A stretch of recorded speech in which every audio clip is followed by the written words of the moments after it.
Father God, I come before you today, head bowed and body bent. T-Max, I'll give it up, give it up, give it up, give it up, give it up. Thank you, thank you, thank you, brother.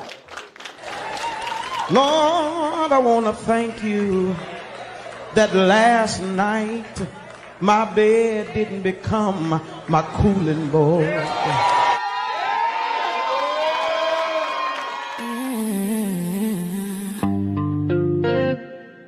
Welcome to the Content Creators Lounge. Curated by T-Max, yeah, you know the name. Powered by T-Max Network, where creators speak freely and authentically.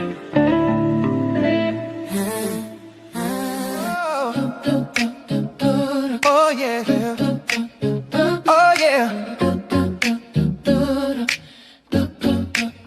Yeah. Welcome to the Content Creators Lounge. T-Max set the tone, let your guard come down. Yeah. This ain't surface talk, this real life sound, where truth and timing always come around. Yeah. Open mics, open hearts, no filter here. T-Max in the room, voices loud and clear. Yeah. From the culture to the community, lifestyle dreams to accountability. T-Max says, say it raw, say it proud. Every story matters in this crowd. No scripts, no scripts, just moments we allow. It's more than content, it's movement now. It's the lounge where creators shine. Yeah, T-Max vibes with perfect timing. From growth to laughs, we intertwine. Not just a show, it's a state of mind. Content Creators Lounge, tap in. Built by T-Max, where real ones win. Every episode, pull you in. Yeah, this an experience, not a trend. T-Max bring the voices to one space. Different perspectives, same safe place. Entertainment, growth, and elevation. Real conversations, real-time creation. We talk the wins and the lessons learned. Every mic hot, every story earned. Laugh a little, think a lot. Yeah, every topic hit a spot. Woo! If it matter to you, it matter here. T-Max make it clear. Every voice sincere. Say it how you feel. Say it with your chest. This the lounge where creators give their best. This the lounge where creators shine. T-Max energy, front and center. From growth to laughs, we intertwine. Not just a show, it's a state of mind. Content Creators Lounge, tap in. T-Max Network, let the convo begin. Every episode, pull you in. Yeah, it's an experience, not a trend. Yeah, T-Max Network. Yo, what's up, y'all? How y'all doing, man? What up? What up? Good, how are you? Sunday fun day. What's going on, everybody? Sunday fun day, man. I'm good, Purpose. Ladies and gentlemen, this is Content Creators Lounge. I am your host, T-Max. On the panel with me today, y'all, we got our Vice President, Mr. D, awesome one. What up, D? Yeah. Good. Mr. Ronnie Woodham up in the building. We got a newcomer tonight, Miss Purpose. How you doing, Miss Lady? I'm good. How are you? All right. We good. So look, man, y'all had a good Memorial Day weekend, man. Oh, absolutely. Anybody go out to the beach and chill out, doing the grilling out? What we did? Yeah, we got the pool in the back for the kids. Grill stays open. Always got midnight chow. Oh man, that's crazy that you said that. I wanted to open up a restaurant called Midnight Chow. Yeah, right here in Fayetteville. Yeah. I just went over here, hit this pond over here. Gonna head back over there later on. D, I saw you on. I saw you out there on the pond giving lessons, bro. Like students is hard to come by nowadays, isn't it? Yeah, man. You cutting up. Purpose, what you had going on? Oh, nothing. Just cooking today. That's about it. Trying some new recipes. You was telling me, man, what's up with the recipes? You gonna do something with it? What you got going on? So I'm playing around with this egg roll concept for this restaurant that I'm trying to get up and going. So nothing but egg rolls. Okay, so it's gonna be a restaurant that specializes in egg rolls. Yes. What type of egg rolls? Is that giving too much of your secret out before it get off the ground? No. I got a whole bunch of them. I got a salmon one. I got a jerk chicken, oxtails. Soul food, steak and potatoes, chicken Philly, steak Philly. I got quite a few. That's just to name about a couple of them. Okay. Shout out to you, man. Hey, listen, entrepreneur. That's what I'm talking about. Hey, look, many blessings, man, to get that thing off the ground and running. I appreciate that. Sure. Yeah, you got to let us know. You say you out there in Cleveland, right? No, no, no. I'm from Cleveland. I'm outside of Atlanta. I'm in Villa Rica. Oh, I can visit them. I'm about to say Cleveland. You got to freeze them some bitches and send them to me. Cause I don't got no intentions on coming back to Cleveland. Oh yeah, no, I don't go back either. Oh, okay. Yeah. And you said it's right outside of Atlanta? Yeah, I'm in Villa Rica. That's north or south of Atlanta? It's west of Atlanta past Douglasville. I know what Douglasville is. Okay. Yeah. About what, 20, 30 minutes from Douglasville? No, about 10, maybe 15. The next exit past Douglasville. Okay, gotcha. So start telling people your ass in Douglasville because don't know what the fuck you just said right there. Yeah, man. Okay. Well, listen, y'all. Man, listen. We got a good one tonight. We got some good topics, right? We got you. Of course, we're gonna do the icebreaker, but we got a newcomer, Miss Purpose. So anytime we get a newcomer, Purpose, we always get one question answered. I would love to know your take on that. Let me find my question. Okay. Here you go. All right. So, in your own words, describe to us Black culture. Mm. Black culture. Loved by everyone until the struggle comes in. That's pretty much it. That's the best way to describe it. Everybody wants to take a part of Black culture, but they don't want the struggle that comes with it. Man, that's crazy that you said that. I think somebody a while back, can't remember who it was, but somebody had that same statement that they made, and I agree 100%. Another statement that was made is that we're one culture who receives and accepts everybody. So that was another way. Is the same thing that you said. It's just on the flip side is we open up our culture to the world, and therefore when they get in, they definitely want to take advantage of it until it's not cute to be in the culture. Look at Ronnie. What you say? He said, "Wow." You muted. Oh, I got a personal opinion over here. She ain't trying to share it. Oh, okay. You want to share it for, or y'all good? All right, too easy. All right, man. Well, appreciate that Purpose. All right, we're gonna go and get started. Then we're waiting on a few more people to pull up, especially co-host Chris True Blue, and then she'll fall right in line when she get here. So I am going to ask y'all the question first tonight instead of playing the video first. And actually, this one here, I'm gonna play the video first. Here we go. Don't give a bitch butterflies no more. Y'all motherfuckers give parasites and maggots. What the fuck? Niggas don't give a bitch butterflies no more. Y'all motherfuckers give parasites and maggots. What the fuck? All right, y'all heard it. Heard it from the horse's mouth. Y'all need me to play it again? Y'all good? Y'all heard it? Every word? Okay, gotcha. All right. Well, here comes the first topic then. Tell me, do women get different results than bitches do?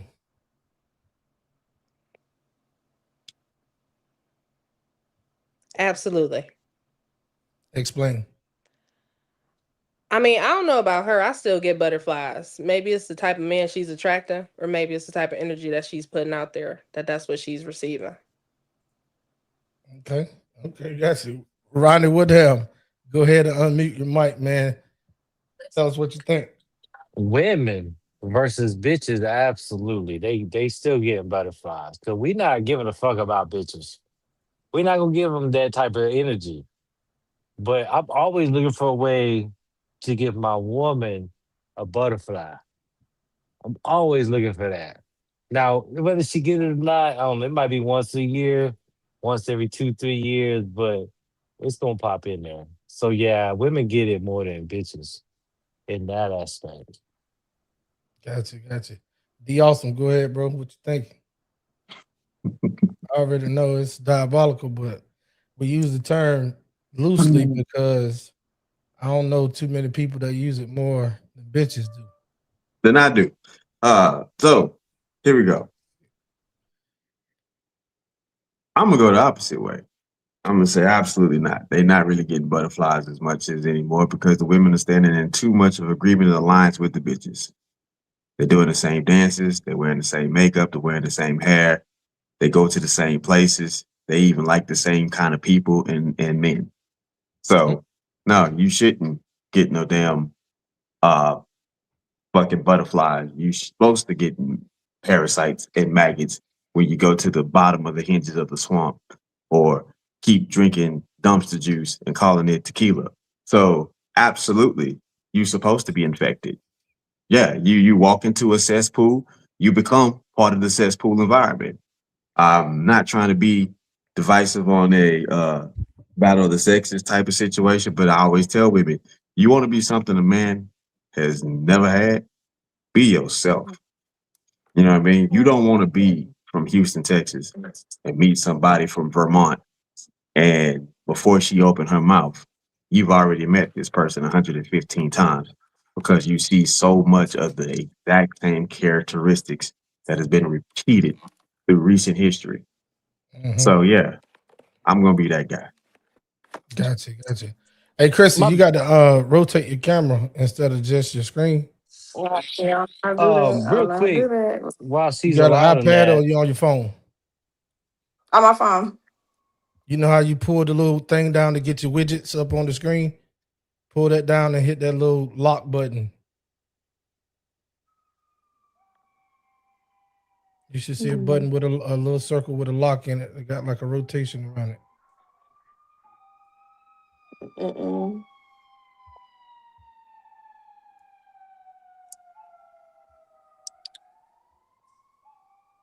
while she does that, help me out, brother D. I think I was saying the same thing. But I caught that you said you're gonna go the opposite way. So maybe help me clarify real quick. Mhm. Because the bitches get bitches treatment. Right. So I'm definitely infecting them with bullshit. All that bullshit that they talking about, they get infected with. There's only like if I could count women, maybe on one hand that I speak Mhm. to include my wife and mama. You know what I'm saying? Right. It's very few women that I actually talk to. Right. And they get the best of me.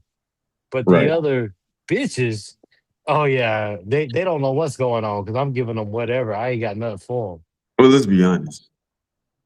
If we talking about women are gonna be in the places where women gonna pretty much thrive at. Thriving women. Let's go ahead and separate that.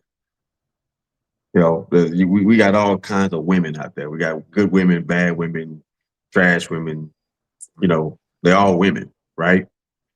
Then we have women that are thriving in a way that they know exactly who they are. They don't wear a pound of makeup. They ain't got 80 pounds of hair. They ain't got fucking 2,000 inches worth of lashes. You know what I mean? They have their own identity and they stand on something meaningful, i.e., this woman named Purpose.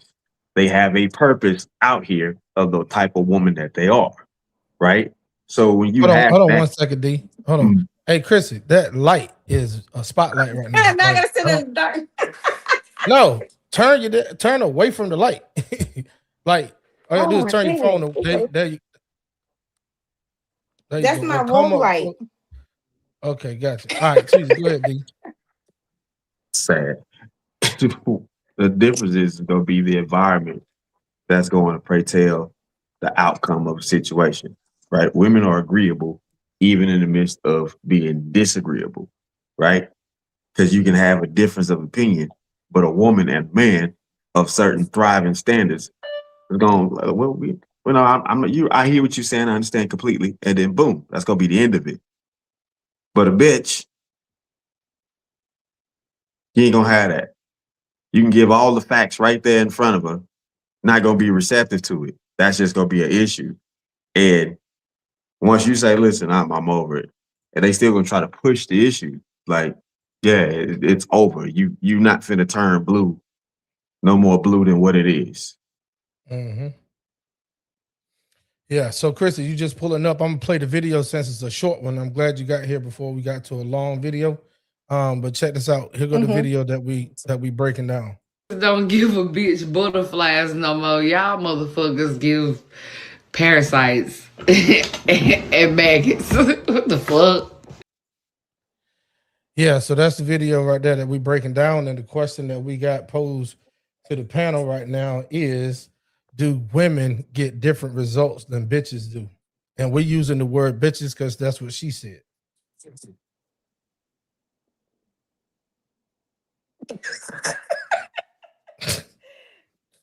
I don't even know what the hell to say. So of course women get a different result than bitches do. But what is the term of, is it like in term of endearment, or is it in term of like, what is the term of, she's just saying bitches in general? You didn't hear the video? Or It sounds like she got either an STD or an STI. I just heard Dead ass, she talking about I y'all ain't just giving butterflies, you giving fucking viruses and shit. Like, I think Listen, what she was oh, trying go to ahead. explain was that she's not intrigued by the man that she's coming across, that she's not getting that old school, oh I'm so in love with him. She's getting that why you here? But she also got to look at what she's putting out. You got a whole weed tattoo on your bosom. Hey, she referred to And you herself wondering as such. why you getting parasites? You putting out parasite behavior, sis. Like, I don't understand. Like, I ain't against the bonnet, but you doing a video and you trying to prove a point, and you got your bonnet on and you got your bosom out and you got a weed tattoo up here. And I don't know what other kind of tattoos you had on your arm. I'm not against tattoos, don't get me wrong, because I got quite a few. But certain tattoos say a little bit about how people gonna view you. That's I a fact. mean, Hey, look, real quick before we get deep into this one, I just want to shout out two of our main supporters and panelists when they pull up over here. We got Rach Refine in the building. She said, hey y'all. All right, CC Loyalty. She said, good evening, everyone. And then we also got Rach Refine again. Said that's the caliber of men she involves with. Who that? right. So she can't, I mean, if you can't want something that you ain't. She seems like that's what she's attracted to. That's what's attracted to her. And at the end of the day, until she puts herself in a different room and change her perspective of things, that's what she's gonna keep attracting. Well, let's take it even further. Let's say the fact is he actually is running into some value type of individual. But the issue Nobody is won't know. you keep hanging with bitches. So that would going to be the more the backfire than anything. Because how many times did I tell you, I'm like, when one of y'all translates something that one of us is saying, you take it back to your community because it don't come from us. It don't catch on the way it was gonna catch on if Chantel tell it to the public. Mm-hmm. Yep. And Rach also said, she said her appearance screams bottom of the barrel. But she meant to say bottom of the barrel. So she messes with bottom of the barrel. You get what you're looking for. That's a fact. So like she never mentioned women and she never mentioned men. She mentioned niggas and bitches. Well, then So that's what you don't get. facts. And You get parasites, worms, you get everything, the bottle, the barrel, you get everything that you ask for. but not only is that what she gonna get, that's what that's she what she is. given. That's what I Yeah, really wanted to get to. I would never, I mean, like I tell people, first impressions is the last impressions of someone. Yeah. So especially if you on the internet with a bonnet on, Mm-hmm. Well, hey, talking about listen, this is what you're attracting. y'all pass through them TikTok streets and see her over there, she definitely came. That video came from TikTok. Well, So she get what you get. Look, you get what you get. You can't complain. That's a fact. Chantel, what it do? Yeah. Welcome to the live tonight. Hey Chantel, we watched a short video. I can't stomach it anymore. But the lady said niggas ain't out here giving out butterflies anymore. They giving bitches parasites and maggots. Yeah. Yeah. I mean, and you know, shame up. We talked about her, but let's talk about the niggas that she's talking about. When she's saying parasites and maggots, I don't think she referring to what Ronnie is saying in the literal sense. I think she's pretty much referring to the fact there's no effort and no Ronnie. Hold on. There is. They don't have to put. I'm just saying, if you think about it, right? I take out the trash every Sunday night. If I may, let me put some context to that, right? The maggots are at the bottom of that motherfucker every time the trash is taken out the next day. There's maggots down there. Right. For real, for real. What I noticed is the maggots come from flies that hang around shit for several days. Now, let me leave it at that. I got you a good analogy, bro. That made me see very more clear. What I would say to it though is, even though we talked about her, let's talk about the guys that she's talking about, because it's not a one-sided conversation. There are guys that giving that type of energy because here's what I want to say: they're raised by the bitches. Not they raised the by guys bitches. that she's talking about are raised by people like her. Because I'm sure if one of her kids would have walked in when she was live streaming or recording her video, she'd be like, "Get the fuck out of the room, because you see me here recording."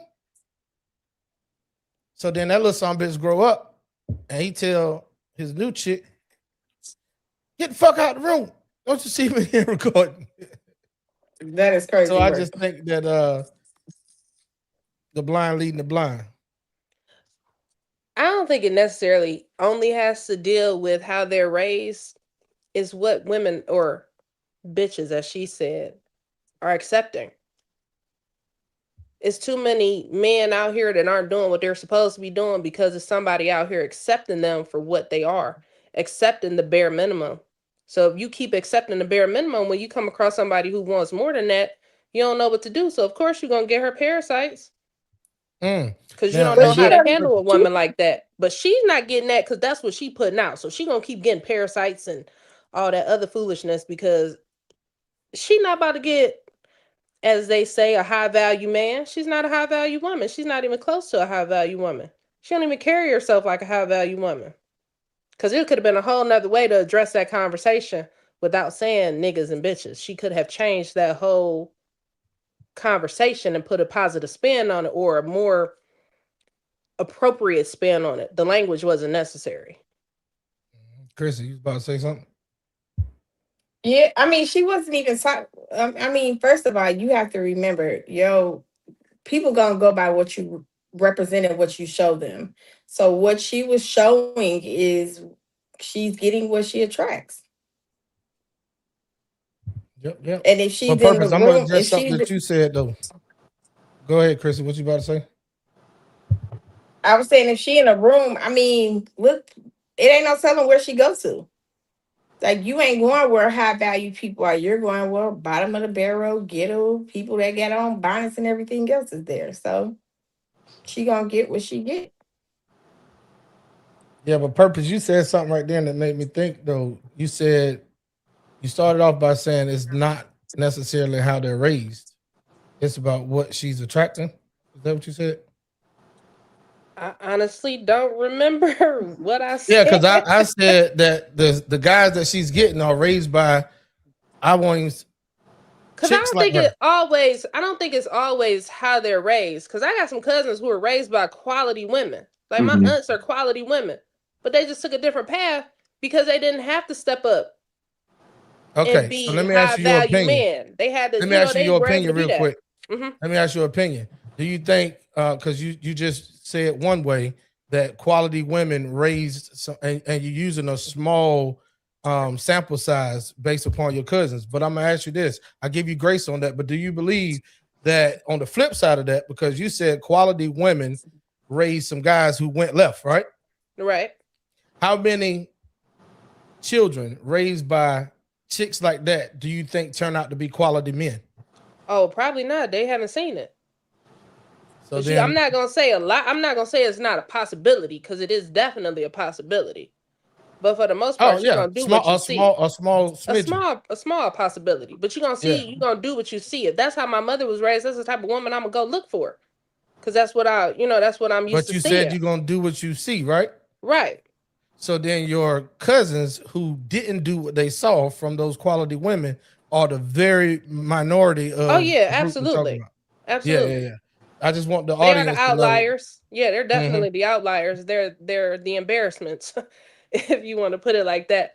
But they've been accepted by so many women, so many baby mamas that have allowed the behavior that they think it's okay, because they, in their mind, I'm gonna still give me a woman. I'm gonna still get some. I don't have to put forth effort. I'm gonna still get what I want. Or could they just be tired and defeated, and so why put forth the effort? That could be too. I don't know. I don't talk to them anymore, so I couldn't tell you. I'm just going off of what I've seen previously. I distance myself from foolishness. I got to protect my peace at all costs. I got you. No doubt. Hey, listen, anybody that want to join the panel, the link is pinned to the top of the comment section. Just letting everybody out there on YouTube know, if you want to go ahead and tap that link, you can pull up, join the conversation. Shout out to Rach and CC so far, and then we also got Jay Prince to just hit the thing and said, "Where's the link?" And that's simultaneously looking shit too. Hey, Rach, I just want to get you prepared. I'm not Rach, Purpose. I just want to get you prepared. Jay Prince is a brother over here on the T-Max Network. He's also a part of me and D's dynamic trio. He has a very different view on life, and he's from Milwaukee, so y'all ain't from too far, right? And y'all somewhere close by that. That's it. Hey, look, man, shout out to Jay Prince for president pulling up on the panel. Black House in the building for show. All right, looking at what up, y'all? What's good, Jay? Hey. What's going on? I can't call it, man. What's good with you? Turn off the AC. Yeah, keep it cool, Jay Prince for president. I know that's right. You said I can't hear you. You can hear me? Yeah, I heard you drop that AC line. I said, yeah, keep it cool, Jay Prince for president. That's what I'm talking about. I definitely gotta keep it cool.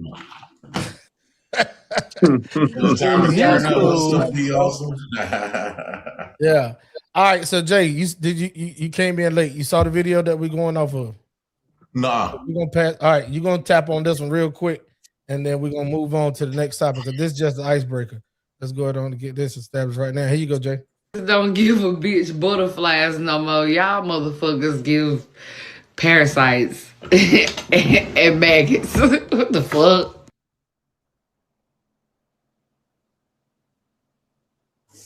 What's she really saying? You muted. No, I'm sorry. That's the video that we talking about. Her statement was, niggas don't give bitches butterflies anymore. Y'all give parasites and maggots. What's your take on that? Well, I think that women don't give men something to really want to aspire to be something outside of what we're doing right now. Hold on. She never mentioned women and men. She only spoke about niggas and bitches. Do you think that there's a difference? Yeah, I think men and women is not real, or it haven't been around in a very long time. Okay, explain that.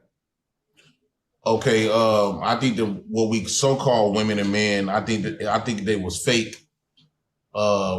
Especially for the black community, they was just only being something based on what somebody told them what a man was, what a woman was. How can you be a true woman and a true man, and a majority of them never had their fathers? So they only gonna get what the enemy passed down and told them what they want them to be, and this is how and the result of that, this is how we all operating today. We've been misled. So I wouldn't call them the ones that conform to the program. I wouldn't consider that to be a man or a woman because it still didn't lead us. You still didn't give them men and women no power. They still not powerful. Okay, so you stand that based upon the fact that a lot of women and men didn't have fathers. Yeah. That women and men don't exist? Well, physically, yeah, they men and women, all of them. But I'm saying like the psychology and the emotional realm of it. You didn't. A lot of us didn't experience both of that. We didn't have no good environments. You might have one or two, a handful of people that had their mother and father at the same time. But if their environment didn't have that, it flushes that all away. Because most kids gonna operate from their peers. So they're gonna operate what's in. At the certain point of raising kids, your kids' peers take over raising them. So yeah, you can been brought up with your mother and father, but 12, 13, you live in the hood still, and they gonna be your influential ones. So it don't matter whether a father was there or not, based upon what you're saying. The community outside of the household is going to take over and raise them from there. Yeah, you're gonna need a community you're gonna have to have a community with men and women. I mean, mother and fathers, a whole community of mother and fathers. That way, but I thought it starts at home. Huh? I thought everything starts at home. Yeah, everything starts at home to a certain point. You gotta still have your own culture. Like when you think of other races, like when I go around the Mexicans, a lot of them have their Muslim fathers and they repeat the same cycle as far as like maintaining the restaurant business, food truck business, the owning property and stuff like that. I know a lot of black people that do that. Together. I know a lot of black people that do that. I don't know too many black folks do that. Yeah, but that's your sample size. Like, where have you been and seen a whole bunch of people to have that different opinion? Well, I think that number is small compared to the majority. I think the majority of blacks don't have that. But you're saying the majority of blacks don't have it comparing to other cultures. Comparing to the other culture, we don't have no unity amongst our culture. We have a defaulted culture. Basically, we operating from scraps and peanuts. And so we don't have something that when you think of black folks, this is what you think of. Everybody moving separately in our community. So based upon that, to the topic is, let me pull it up for you real quick. So the actual topic is, do women get different results than bitches do? And you saying that there's no women that exist. So I think bitches get more respect than women.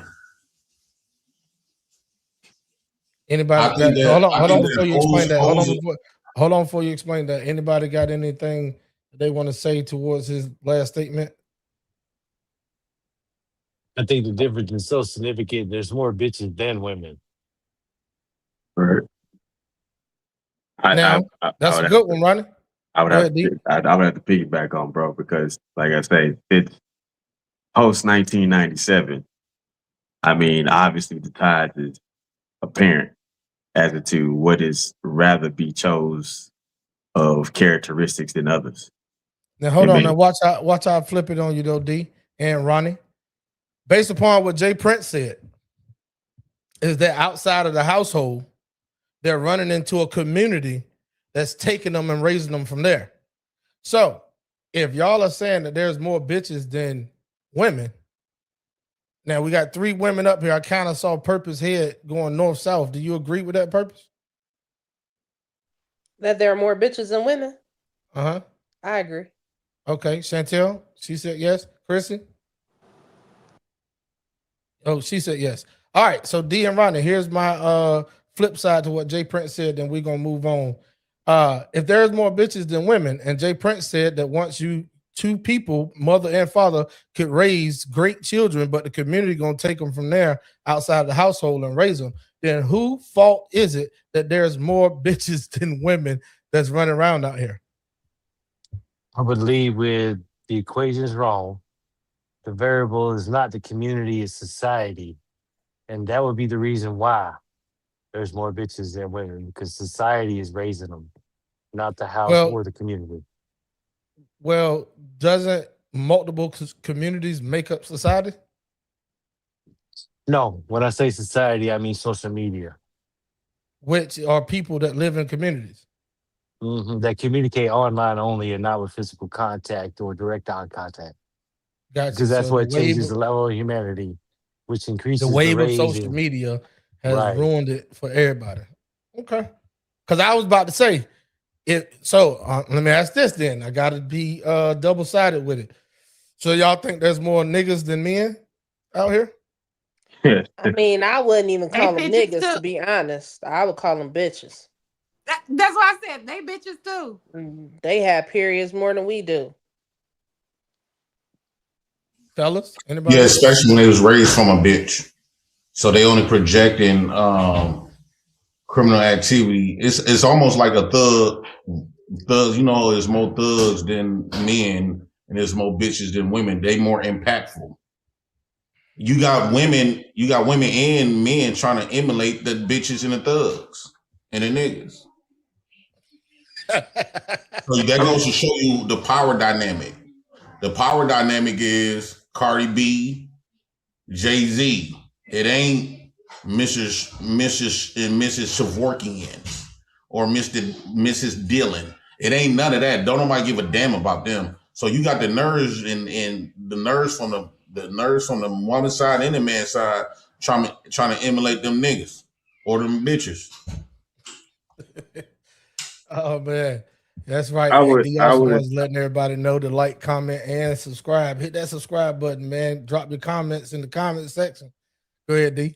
I would side with Ronnie as far as the social media gathering because of the simple fact that the edification, the glorification of asinine bullshit, fuckery has made people gain accesses to rooms that we know that they wouldn't have gained access to. If you look at it, I said it before on Plenty Lies in the past, ain't no more celebrity. You bitches are not one of us. So because of the set standard of I guess it's easier to be sexy red than it is to be Michelle Obama. Right? And that's still a choice because we all know the difference between right and wrong.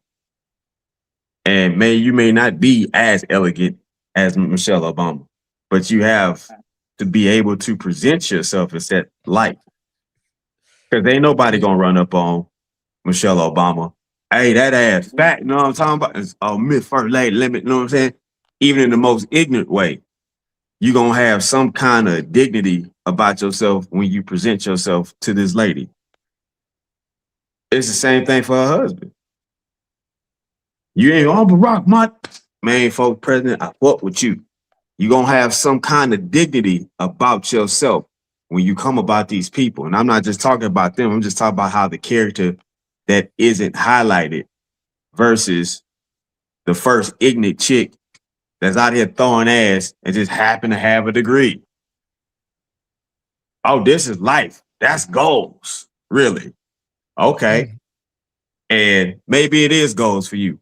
But when you sit here and look at the fact that you have built your persona based on somebody else's image and you wonder why this shit ain't work for you, well, good luck.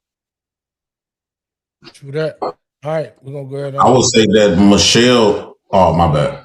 No, you good. Go ahead. You wrap it I up. would say when it comes to Michelle Obama, the only reason why they will have their respect because of the presidency. I think that if they were just regular people, nobody wouldn't pay and gave two fucks because they still got Michelle and Obama got clout, and that's why people will still have that. It's a lot of Michelles and Obamas, and nobody really gives two shits about. They very ignored. I mean, you just You saying basically that people are flip paying the statement attention I more said. to the niggas and bitches of the world? Yeah, so like when it comes to Michelle Obama and Obama, I still think Michelle is a little ghetto. I could tell that when Obama went to the Armamation, sat next to Trump after talking behind his back, Michelle said, "Fuck that nigga. We just got done talking about this nigga. I ain't finna go sit up and smile at this white boy. his white man's face. And I grew up around women like her. And that's why I got a lot of respect for Michelle Obama, not because they became president. I gained more respect because she stood on what she believed in. She ain't finna sit up around these white folks' faces smiling right after we got done talking shit and getting on black people to vote against them. Now you got Obama is I think that Michelle need a nigga like me. She don't fuck Obama. Because I would have ride with Michelle on that. Hey, look, we're gonna move on, bro, because I see where this is headed. Real quick, before we go further, go ahead, D. Come I on, would man. like to point out the views and opinions that are being expressed do not reflect the thoughts and opinions of T-Max Networks and the parties that are conjoined. That's Michelle that nigga though. Yeah. All right. So here we go, man. We're gonna go in on another topic real quick. So this topic right here is who marries off of potential. Hold up. Is that the one? Yeah. Who marries off of a potential the most, men or women? I personally don't think that's a this part of. got crickets. I personally don't believe that that's an equation. I don't think that when you actually outside mating and finding somebody, most people be tired of being alone. They desperate. A lot of people be settling. So standards go out the window when you went 30, 40 years, you never met your standards. So that get taken. That reality comes it turns to just a dream in your 20s.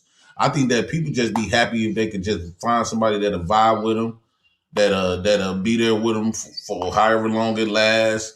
I don't think it's about potential. Now, if the man got a job, he willing to pay some bills and that stuff, cool. But most women, now that they get money, women with money don't have to choose the upper class man no more. Now they can choose us niggas that will. They preferably choose us, the niggas that gonna need them and depend on them, than the upper class man, because she ain't gonna have no power and control with him. Okay, cool. So before you go there, Jay, do you believe that there are people, men or women, that marry a person off of their potential of what they could be in the future? No, I think that's more of a turnoff to women. Women right. Hold right there. We got 3 women on the panel. We're gonna ask them, ladies. Anybody want to chime in on this one before me, D, and Ronnie go? Who marries off of potential the most, men or women? I'm stuck. I don't. Women do. Go ahead, Chantel. I don't know. I'm stuck because only speaking to my situation, like we can't do that. The question ain't about you. The question is very general. I know it's very general, but you know how I be doing. It could be both. I don't know. Get your ass off TikTok for a month. Yeah. Hold on, Chrissy. Wait a minute. Let's stay right here. We already heard you said that women do. We're gonna get through Chantel first, and then we'll come back to you so you can explain your answer. So Chantel, you're saying that it could be both, like equally, right? Yeah. Give me some ways that you either experienced, heard of, saw on TV, or read in a book that men are marrying women off of their future potential, other than them either being their wife or just in general, or being a mother for like having kids later on. Other than that, name me some ways that men are marrying off of potential. Like in my mind, I'm thinking they have to be marrying off potential, because if most women nowadays are after the man because of what he has and they ain't even got shit, then men don't need them to have shit though. That's the thing. Then I don't know what I'm talking about then. No, I want you to explain. I'm just going along every time you make the statement like that. I want unless you like what Jay Prince just said, that women prefer guys to not have nothing. That way they can just lead and rule. And no, I would think most women want their man to have something. So when a man that has something falls in love with a woman that may not have as much as him or a lot, do you think that he's gonna marry her and say, I hope that she becomes something one day, or I'm cool with just how she is right now, that's how I met her? All right, we're gonna move on. Purpose. What's Yeah. your Yeah. Purpose? What's your opinion? Men, women, equal. What? Then we're gonna go back to Women. Chrissy for her. Women. Mm-hmm. Okay. Before we go back to Chrissy, go ahead since you got the mic. Why you say women marry off of potential more? Cause a woman will marry you just because she love you and she hoping that you're gonna become something. Men are okay with you not having. They want to take care of somebody. Me personally, I don't want to take care of somebody. I don't want to take care of another child. So I need you to come already ready to go. And we could build potential together. But coming with nothing, that's not gonna work.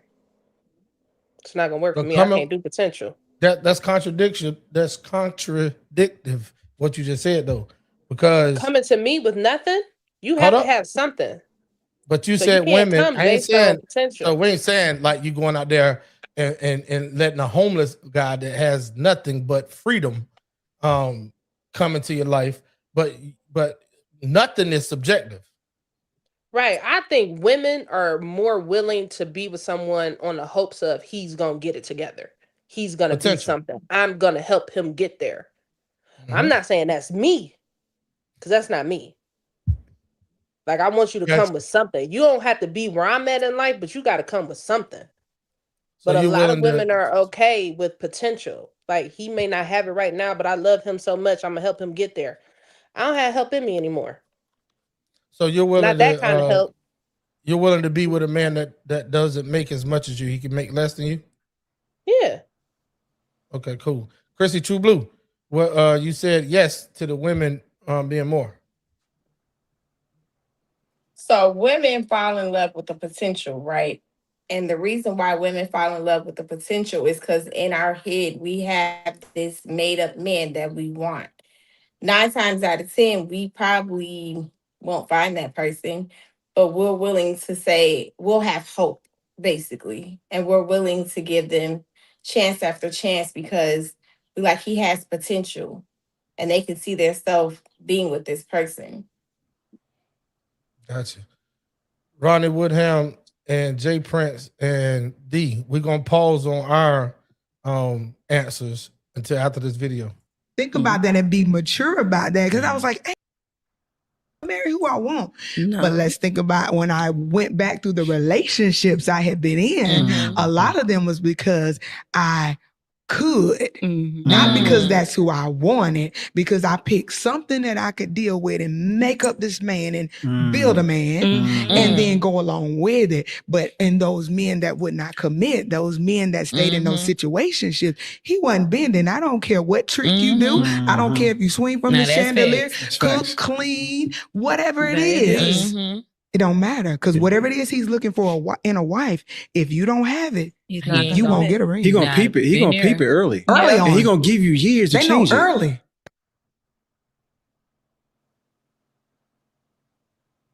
So y'all heard that?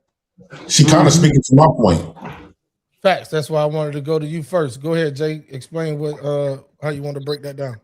Yeah, because I always told it's in a woman's nature. This is why it looks like the thugs get all the women first. Because women love a project.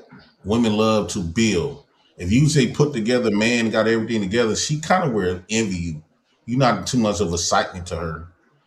You're not gonna make that relation. You're gonna be boring. Women love to have complaints. That's why I lie to a woman quick. Because women will go years trying to figure out my lie. Right? It's just something they love being detectives. They love just doing it keeping them spicy and keeping them entertained. And but when it comes to like mating, like I just met a woman. We supposed to be locking in. She was telling me all this good stuff she finna do to me, and she said all she wanted is a man there that's gonna love her. I better not cheat on her. I better not disrespect her. She want us to be up under each other all the time. I say, yeah. All I do, you know how to read. I wanted you to read Sister Soldier's books while I'm laying between your thighs, just waking up, having conversations and stuff. Obviously, a woman would prefer if she on welfare and I'm on welfare, right? If all our bills taken care of, women don't give a fuck about that money and all of that other type of stuff. I think a lot of times when women get a certain age, after they done played the street so long, when they get 30 and 40, that stuff don't mean nothing. Sometimes they just want to have a man to finish his life with, raise a family, or just do little simple stuff. And I'm at that point. I focus more on bonds and stuff. Yeah, I'm gonna open up my food truck, but it's not to sit up here and say, yeah, I'm making 6 figures now. I'm overqualified for these other chicks who are the bill. No, I'm still going back to the ghetto and get my ghetto boo. Period. Gotcha. D, you or Ronnie, either one of y'all want to tackle this one? Go ahead, Ronnie. I got to anchor this. Yeah. I see you over there doing some research to back up your lingo. I got you. So I believe women for sure. When you talk about the specifics, women versus men, because a man is already gonna have a plan and build a kingdom no matter what. So he ain't worried about potential. But with that being said, I gotta believe that we would encourage potential, right? Women, from what I've experienced with friends of mine and schoolmates, co-workers, and whatnot, they usually build them to become something. And the real men that I talk to are encourageable in that regard. So to me, it just makes more sense. And I got to testify to my experience when I want to get real specific, because I've gone from full ownership of house owning and whatnot to homeless back to ownership. And my wife has been there every step of the way. So I like to believe that my potential to recover, to make money, to overcome, to obtain, that's what she's in love with, because that's going to create a dynasty. And I already know I'm headed that way, so I ain't worried about potential. Now I believe my wife got potential to become more than what she is, so I'm gonna encourage it. But I ain't worried about it because I already know we about to just rule this world ultimately. Yeah, so you know that she has potential, but you Right. didn't get with her based upon her potential. You got with her Right. for who she was at that moment. It's got to be the latter. She's got to believe that we're gonna make it because I got the potential that no matter what hits us, I'm gonna do what I'm supposed to as a man: provide, protect, overcome, grant her and our sons everything they need. So all she got to worry about is what she wants, whatever the fuck she wants. She wants to be a hygienist, say less. She wants to be stay home mom, say less. She ain't got to worry about none of that. So there's no doubt that she didn't marry me because of what I had. It was definitely because of potential. Okay. And that's potential to make a kingdom. Yeah. Ronnie just dropped a new one on us, D. He flipped it on us. And that's a married man on the panel. So, hey, listen, I think you know what he's talking about when it came to why his queen chose him. Go ahead, D. What you got? Oh, good times. So, we love words over here on T-Max Network. Potential generally refers to the inherent capacity or unrealized ability. One thing I noticed that seems to be quite synonymous with women across the board is that when potential is being brought up, it somehow has been aligned to having nothing. So let's run that back. Inherent capacity or unrealized ability. Where if you have the capacity and the ability, fellas, help me if I'm wrong. Doesn't that mean you definitely are not without? Yeah, no, you have something. So there's value there. If you could translate that, you can go back and share that out there. Potential does not mean you don't have nothing. That's a fact. All right. Go ahead. So let's talk about hypergamy. That's what potential really is about. Hypergamy. That's what it really is. Jay Prince hit it on the head. I want to be able to say I did this with this involvement in this man's life. It's an issue because we talked about a lot of things, and it's like when you add practicality to a lot of these situations, it really takes the fun out of this glorified idea that you came up with. Because now it got to be put into alignment like, damn, that ain't life. That's what I want. That ain't life. So a suitor who is built for accommodating, let's say 80% of the people that come in contact with him, life. It wouldn't be no difference if you came into his life. Now, the problem is you don't know how you could enhance his life. And I would encourage you to stay the fuck out of his life. You're going to be more damaged than good. So women do marry for potential more than anybody, for social economics and ambition, for potential, which means, again, the inherent capacity or the unrealized ability. All right, men, readiness and compatibility. The exception for men when we come down to it is the behavioral potential. If you can potentially act like the lady I've seen you display, I can make you my wife. In the words of J. Prince, be cool. Be cool. You can be cool. You can be a wife. Yeah. All right. Well, hey, listen, I agree. I think that women marry off of potential much more than men do. I think that a lot of times when men come across a woman that he's definitely attracted to and interested in for long term, I don't think that what's going through the average guy's mind is what is she going to be outside of a mother and a wife role. For as her as an individual, what is she going to be 5, 10, 20 years from now? That may be a double-edged sword. That might be good or bad. It might be good that, hey, he's seeing you for who you are. Y'all can build and work together from there, however that goes down. Might be bad that, that we're not looking at the what are you going to become 5, 10, 20 years from now, because we do know evolution is going to take place within this relationship. And what are we both going to be? If I continue to be and you stay the same, am I going to be okay with it? I don't think a lot of guys is going to have. First of all, that means that they would be choosing somebody that they wouldn't want, like who they are right then. They wouldn't want that same person 20 years from now. So that's why I say that men definitely don't choose off of potential the way that women do, is because a guy would be doing you disservice, because now he's saying, if you don't become anything other than what you are right now, I'm not going to want you 20 years from now. So that's my take on that. Potential in becoming what though? Anything other than what you currently are. That's what it is. I'm not interested. I would say I'm no longer interested in becoming within the framework and the guidelines of Eurocentric America.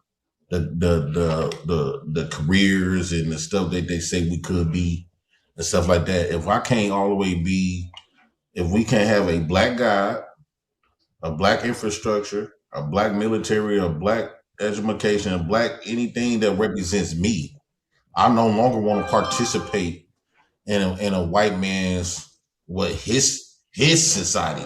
This is his kingdom. We just living here. I don't want to participate and be his flunky. I think So that Jay, black people participate in this system is the white man's flunky, men and women. Jay, check this out. Based upon the definition that D just read, because nobody has went there on the panel just yet, and I'm gonna go there. Y'all do realize that potential can go in reverse, right? You got the potential to fall the fuck off. You got the potential to get worse. So potential ain't always in the growth of becoming something greater. Potential also is in the fall off of what you once was. Right. And that's a part that happens a lot when you participate in the Eurocentric system. I just feel like if you don't never strive for shit, then you ain't got nothing to fall off from. Yeah, this Maybe thing I about want shit. people make money. When you look at the rich and famous people who already made it and stuff like that, 9 times out of 10, your circle get real small. The women or men you choose you got to be extra careful at this point. You can't even trust your partner no more that you done built with, because now you're at a certain status.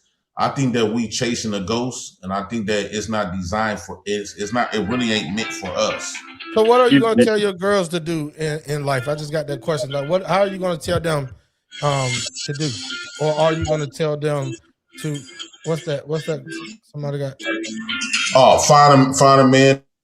I had to meet you real quick, but that ringer was killing. Go ahead. Find a man to have kids with, family with. Reproduce yourself. I think my kids' daughters, they're gonna have more respect for men because they've been raised by a man. I got you. So let me ask you this question though, Jay.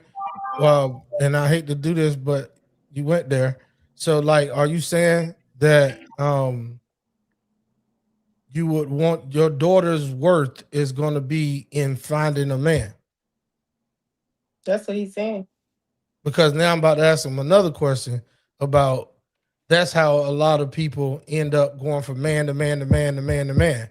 Because what if it don't work with the one that they found, and they whole mindset based upon what you gave them is to be covered up under man? I agree that that's the best place for them, but when you're saying that all you're going to tell them to strive for is to be a mother or a wife. Well, according to these men that comes on here, they say they don't want no woman that got a lot of education. Because Stop. You lying. The dudes don't say that. They just say that that's not the higher value for them as it is with the women that care more about it. They never said that they don't want educated women. But as them being women, they're gonna always be taken care of, especially if they got kids. The government gonna always take care of them. Like my dad always told me, I asked him, why you so hard on me, then not my sisters? Well, like my dad say, son, you gonna have a hell. Them girls gonna always be taken care of. We see that even to this day. We pay for their mistakes. If you get them bitches pregnant, you gonna have to pay for it. You going to jail. They gonna get government assistance. They gonna get welfare housing. They gonna get the world. And now that we have social media, they got access to GoFundMe's. All they gotta do is say one of them niggas done raped them and lie. And all of them women and everybody gonna believe her. They gonna say he even did it to them. They live in a whole new state. So the world gonna take care of my daughters now. I got you. We can't lie. I got you. So, Purpose, let me drop this on you real quick. Go ahead on and massage your forehead and your cheeks and all that. I'm sorry. Nah. I'm saying you about to have plenty more facial expressions over here on T-Max Network Content Creators Lounge with Jay Prince, Black House in the building. Yeah. So everybody went on this topic, right? Because we got a couple more I want to go and mine through them. I just wanted to point out that Jay Prince literally hit up exactly what you said in reverse about the definition I broke out. When he talked about people getting to this particular status and circles get small, that's exactly what it is. It's the unrealized ability. It's the inherited capacity. You know, I think when people, particularly over here in this nation, we get very small-minded on the words that we use and the phrase that we use. We get so comfortable. It is inherent laziness. That's what it is.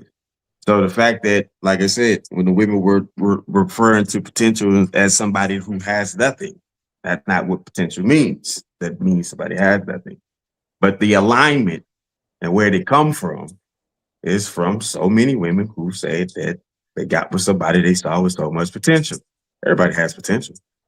Gotcha. Okay. Hold on, Jay. We're not doing that. We're gonna go on to the next one. That's why I didn't want D to end it there, because I knew you were gonna have something to say. Here's the next video. Love more authentically than women.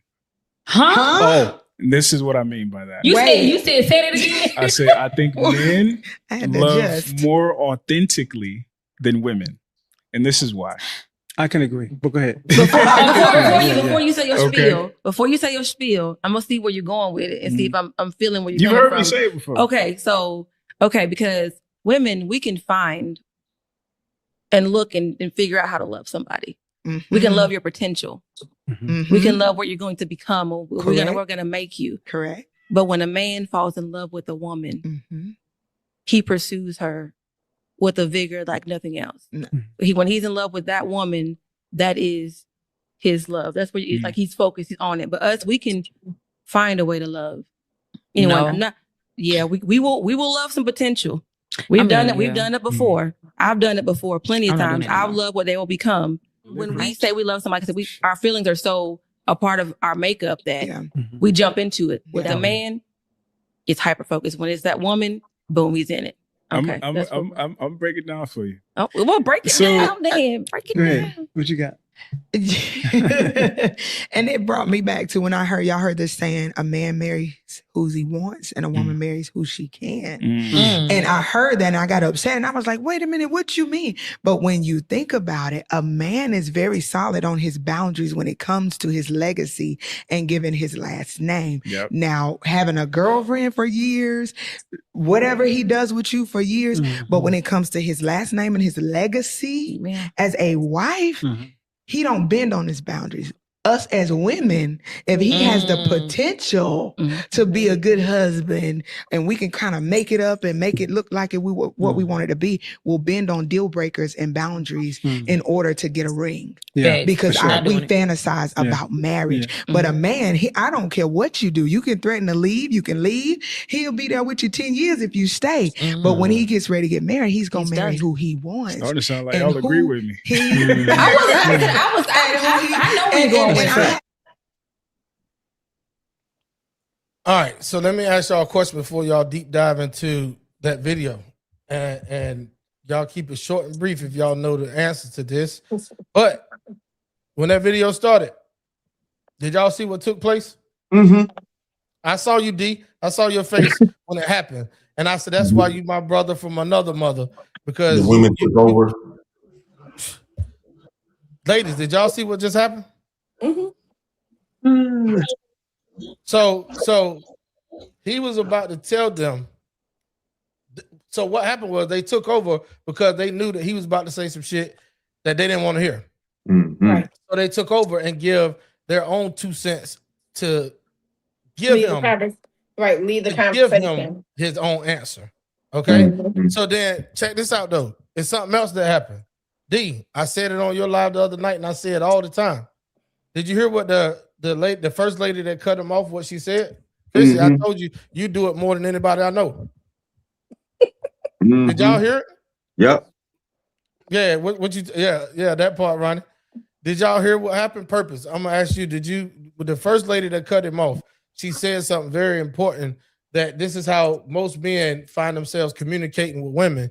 And this is the reason why y'all be so disingenuous when y'all communicate with us. Did you hear what she said? No, I ain't catching. She was getting on my nerves though. Cause let that man speak. Thanks. She was trying to see how. Chantel, did you hear what she did? The part about her saying, "I think I know where what you about to say." That. Yeah. Okay. Chrissy, you catching when I tell you do that now? Like a lot of people, because I don't be wanting to answer you because you I'm a woman. out where you going. That's the problem though. The problem is the reason why y'all don't understand how we already know y'all doing that when y'all talking with us. The average guy understands that you're not listening. That's why y'all miss so much and swear you heard what the fuck we said. No, your brain is only working to figure out where are we going with it. What did I say last night, bro? And we saw it in real time. I said, y'all don't listen to nothing we say. So that's why we need one of y'all to be our ally when you catch something we say and say, I got it. Go translate it. And then what did T say? She said, but D, what are you saying? I said, exactly. Yeah, she didn't hear nothing that you said. So I'll let the ladies talk about that video after he got cut off, because we still don't know what the fuck he wanted to say. I mean, he ended up saying it later on in the video, but I was like, I ain't even gonna play his part. They didn't want to hear what he had to say. No way. They ain't want to hear the truth.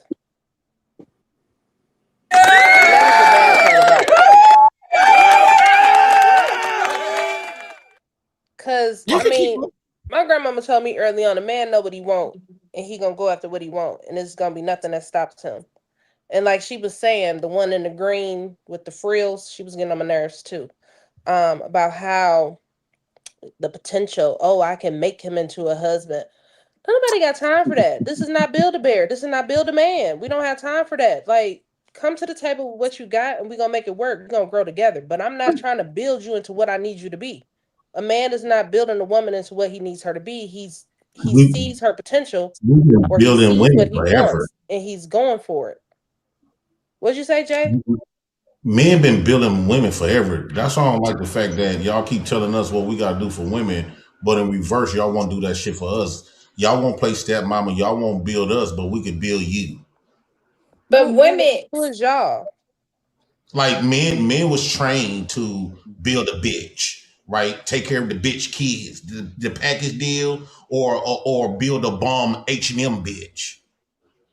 H&M bitches be expecting to get superstars. Men been doing this forever. Now it's your turn. You talking about you ain't gonna build a nigga. You sound like them white motherfuckers. I always said that the problem that we have in here is that the black woman is not your ally. The black woman is the white man and the Asian man's ally. Let's keep that's the underlying stuff that was not been told. Because all of this shit that they pushing back on these niggas or black men, they not pushing this shit back on white men. They not pushing that shit back on Asian man. They do the fuck them people tell them to do. So I think that we need to call the elephant out in the room. Black men, stop trying to make these women your ally. If they your ally, you don't have to do too much convincing. You won't have to do if love feels like love. So if you dealing with black women, you gotta go overly, and they still don't want to hear you to convince them to be on your team. They not on your team. When you see them with white men and Asian men, the white men don't be having. The fighters are in the ring, and they are ready. So for the thousands in attendance and the millions watching around the world, ladies and gentlemen, let's get ready to rumble!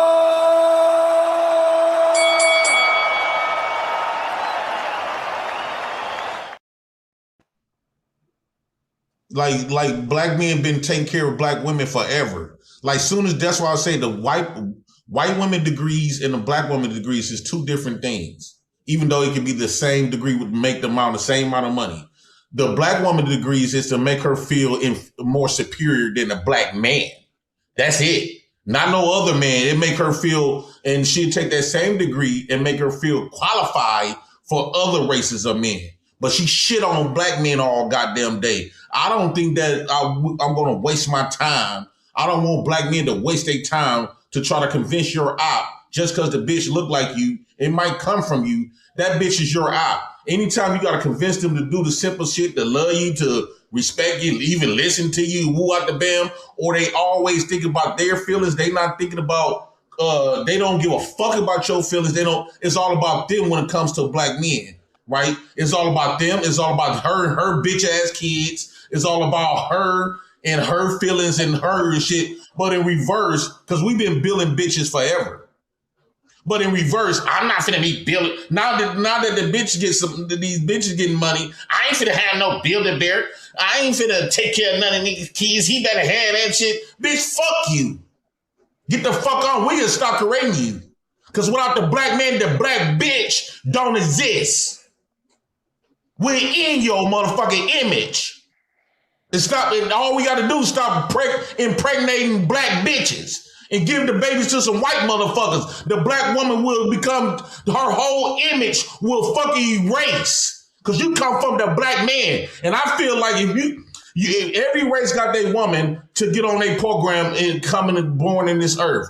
If you're not born on this earth for the black man program, bitch, you need to die. The black man need to sacrifice your ass. We bring you in this world for you to hop on another race of a man. Hop on another race of a man program. Bitch, you was created for the black man. If you don't want to be on that program, well, bitch, you don't need to be breathing. Okay, so why don't you leave first, Jay Prince? My question is, who said that I'm on the white man, Asian man's team? I've never dated outside of my race. I've never dated outside of my race. The issue is you don't know me. And your attitude comes from that race. No. My attitude is not. My attitude is saying that I'm not taking care of a man. That is what I'm not going to do. I have played stepmom. I have done all of that. I have raised men's kids that weren't taking care of their kids. So I stood with the black man. and I will continue to stand with my black man. But what I'm not going to do is allow a man to come in my house and sit on my couch, play video games while I go to work and take care of the bills because I'm trying to help him build. I'm not doing that. So if that's what you're expecting from a black woman, I ain't the black woman for a man like that. That's not me. And I'm never going to be the black woman for that. But what I will do is if a black man is trying, I'm going to be in his corner. I'm a helpmate. I'm not your mama. I'm not taking care of you. It's a big difference. Well, I'm not your daddy. Well, black man, stop taking care of these bitches. Your role is no longer to take care of no bitch. Providing, protecting, providing. If that motherfucker get hit by a car, you don't duck in front of that bitch. If she talking shit and they go upside your shit, don't throw your life away for that bitch. Her head get to rolling, bitch. You on your own. If you need any motherfucking thing, your car will go on flat, bitch. You go out there, you fix that motherfucker. You get bit by the dog. I want to lie. I want to survive, bitch. Every man for their motherfucking self. Right, but why don't you lead? But why don't you lead an example? If you said all of this about the black man, why don't you lead by example? If this is how you truly feel, because you still impregnating black women. I use them as breeding machines. So right, lead by example. Go have a baby with a different race. I've been thinking about it. You ain't been thinking about it. It's crazy. It's crazy. And that's why I asked him what's the potential for? Because it's crazy. Let's just say black men take over this country. Imagine black men taking over this country. He become the king of this country, right? Why you gotta be the king? And his woman, the queen, is a white woman. I think that y'all more aligning. I think that even though you probably never dated white men, but you have soaked in all of these thoughts that conflict that you trying to force onto black men. To accept the Eurocentric programming that you have accepted. And what's the Euro? Okay, so can you explain your concept of the Eurocentric programming? Because I'm not. What is a man then? I guarantee you, your definition of a man is what white man told you was what a man is. What's my definition? What's my definition of a man? Providing, protecting, working his basically conforming, swallowing his pride, basically swallowing the white man's dick to go to the white man bosses to work a job, get the white man education, and participate in the white man's American dream. So what's your definition of a man then? I don't know that yet because we have been so far from our original way of living. And then another thing, I guarantee you would tell me to believe in a white Jesus, to get on my knees, to suck a white man's dick and call him Jesus. I would not tell you to believe in a white Jesus because I don't believe in a white Jesus. Because who were we praying to before we were given Christianity? So we on a whole nother wavelength if we're gonna go there. I've studied the Bible as a piece of literature, not as a book to live by. So I look at it totally different. I burnt that Bible up. I don't practice none of that shit. I burnt that shit a long time ago. And I don't plan on can't nobody give me that stupid ass book no more. I think that black man need to find his own. I think the reason why I don't know what a man is because I've been too busy trying to live up to and add up to what a white man think was best for me. My enemy can't tell me what's best for me. They not gonna never give me something what's best for me. Working his jobs, getting his money. Don't you work his jobs? Don't you get his money? Don't you work his jobs? Don't you get his money? Ain't you on welfare? So what I do is I use the money to get by because right now he in rulership. And so, yes, I do. I use this shit to get by, but I no longer value it to the degree that I once did. So that sounds like a hypocrite. No substance. That sounds like a hypocrite.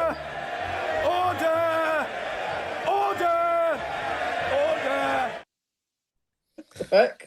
All right, man. Hey, listen, I had to let y'all get that shit out because it took two of y'all. This motherfucker was going off. He's sweating. His hair coming loose. I don't know what's going on, but I just want to make sure that y'all got a chance. My bad, Ronnie. I thought I hit the button on bring you up, bro. Sound diabolical. But yeah, I'm trying to figure out because previously he said that his daughter you ain't even doing your damn self. His daughters are gonna look for a man, I'm assuming in your image, but you don't even know what a man is based off of what you just said. So I don't. We don't. So we just only thing I'm teaching them to survive. They women. They gonna get by. The world gonna take care of why them. they gonna get by? See, that's another part of the So problem. you Because you Because they said are that women. previously, that because they're women, they're gonna get by. So you assuming that they gonna go ahead and jump on the white man, since we go in there and we talking about not conforming to the white man's ideologies and all of this that you talking. So you want your young women, your young daughters, to have these babies and be on the white man's system and the white man's control of their life by receiving the government handouts. Yes, I'm doing it. Oh, just yeah, like the white man used, we not the just same. like the let me say We this, not just the like the same. white man used black men, just like the white man used black men for slavery to pick his cotton, all this picking his cotton, the slave for him, he doing it in prisons even to this day. But you picking his cotton. You picking his cotton now because you get what's EBT. me using him right back? But you doing the same thing. So how you preaching about some shit you doing your damn self? I'm no longer trying to live up and try to be this holy It ain't guy. it's not trying to live up. It's if you how can you preach to the choir and you saying the same diabolical shit that you not doing your damn self? Hey, baby. I'm so confused. Yeah, I'm on this damn thing. They done pissed me off, boo. I'm so confused. Why you pissed off though? Because I'm and what so color confused. she sound a What little I'm white. trying to She sound a understand little white over is, there. She don't sound black to me. Look, but look, no, hold on, y'all. Hey, look, hold on, y'all. Look how he smile. Hey, Jay Prince really a simp. I'm telling y'all right now, Jay Prince She gonna be is another one of really your a baby simp. mamas. Let me tell you the reason why he is. Y'all go and look on any of his social media Baby, when I'll he get get off in the here presence at of 9 o'clock. his type of woman. Go look. He turned to a whole soft motherfucking marshmallow. You got them panties on? This nigga is crazy. Diabolical. You what? Diabolical. You say what? I cannot. I was. You got some turquoise panties and boy shorts. Naked. You naked? I sleep naked. Oh shit! Damn, I can come over there. Up to you. I don't want to be this motherfucker at the door of it. I don't know. I'm gonna get you pregnant. Run, Yes, sis. you is, Run. baby. Run, sis. You still gonna look good for your. All right, so while Jay Prince on the phone with his main squeeze, right? I was just saying, y'all look how Jay Prince act when y'all go. You've been following him for a long time, like I have. Go and watch Jay Prince. Whenever he's in the he talk all that shit about women ain't this and women ain't that and bitch this and bitch that. But I'm gonna tell y'all something right now. That motherfucker clam up. If anybody want to set him up and do anything, they put a woman in front of him. He's a done deal. Jay Prince, was that paddle boat? What do I supposed to do? Hey, was that paddle boat? No, that's not. I met her on Facebook. I met her on Facebook. But you just met paddle boat like 2 weeks ago. No, what? You know no, what? I'm this. I'll be in these spaces. No, that would work for me. Paddle kept asking me for $30 here, $20 here. I said I got irritated with that, and then I told her that I cussed her out about that, asking me for some money. Why you ain't just let her use your EBT? You gonna talk shit, huh? Now you done got this pussy. Well, shit, stop asking me for money off the gate like that. Gotcha. All right, y'all. This we is get into we just hit the 1 hour and 23 minute mark. So here's what we got. Ladies and gentlemen, like I said, welcome to the Content Creators Lounge. If you've been rocking with us, I am your host, T Max. This is my co-host, Chrissy True Blue.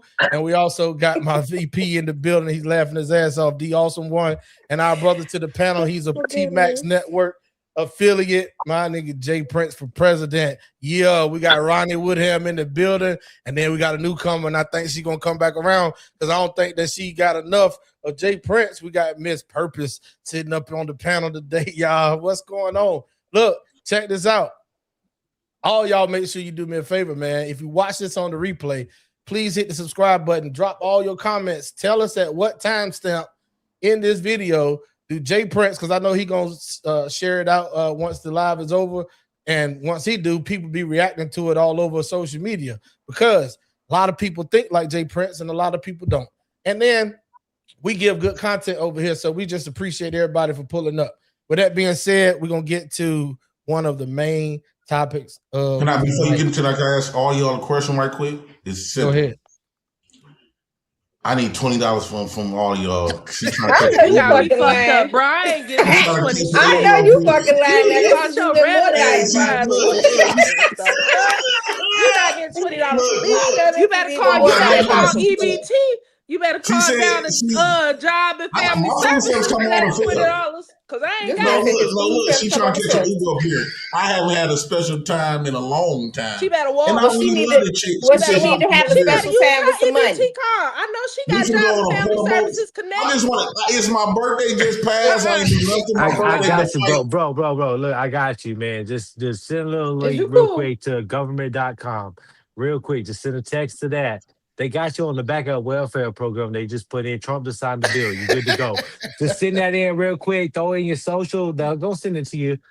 Because you can't get this hard-earned white man I money need that I got. $20 from each and every one of y'all. I'm trying to get her an Uber. This white man that way she have an Uber here and Uber back home. Oh, hell to the night. Hey, because I'm getting me some loving. When last time you had some, Miss Lady?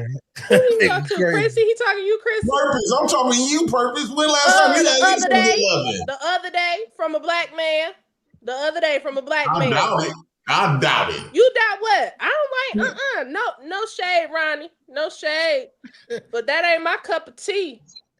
I'm just gonna say this. I believe you have the potential nah, you good. to I know you get talking that about my $20 cousins and that you need. Yeah, oh shit! I gotta get me some booty. Man, come on now.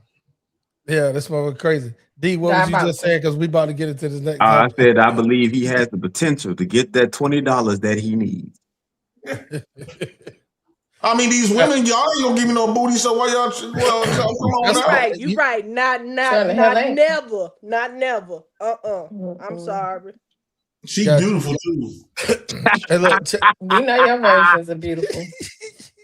All right, so look, we're gonna go ahead on and move on to the main topic of the night, but it's gonna be in a 2-part version because I want y'all real opinion on this. So, has anybody had a chance to take a look at the Kevin Hart roast that was just done not too long ago? Have y'all had a chance to take a look at that roast? Yes, no, maybe. Anybody seen it? Here she is, right here. Hold on, Jaden. We can't see her. She looks like she's 12. Wow. Yeah, so listen, she your motherfucking height. What you talking about? Yeah, right. She 5 foot. Who? She taller than Chrissy. How tall is you, Chrissy? 5'2". 5'2". So she 12, Chrissy 10. That's so cute. All this time I'm thinking Chrissy. Hold on, wait a minute, nigga. Did you hear what Purpose said? What you say, Purpose? That's so cute. So cute. Yeah, she 5 foot. Damn, I ain't know you was that damn little and you be talking this big man shit. 7. Endo. She said that too. She said Endo. Most definitely can. Little woman syndrome. There ain't no goddamn little woman syndrome. The hair around. Man, listen here. All right, y'all. We can go. How tall I am over you? I don't give a hell. All right, Nick. Let's go ahead on and move on real quick. What he said. Now she's trying to say the whole one on Facebook. He ain't never lying. It's crazy. He recruited and he found him one. All right, let's go ahead on and move on to this next one real quick. That's how she was looking on Facebook Market. This next one is the actual topic of the night. I'm about to meet you motherfuckers out. I'm gonna tell you that right now. I'm trying to move on and y'all still talking. All right, too easy. So this next topic right here is the main topic of the night. Anybody took a look at the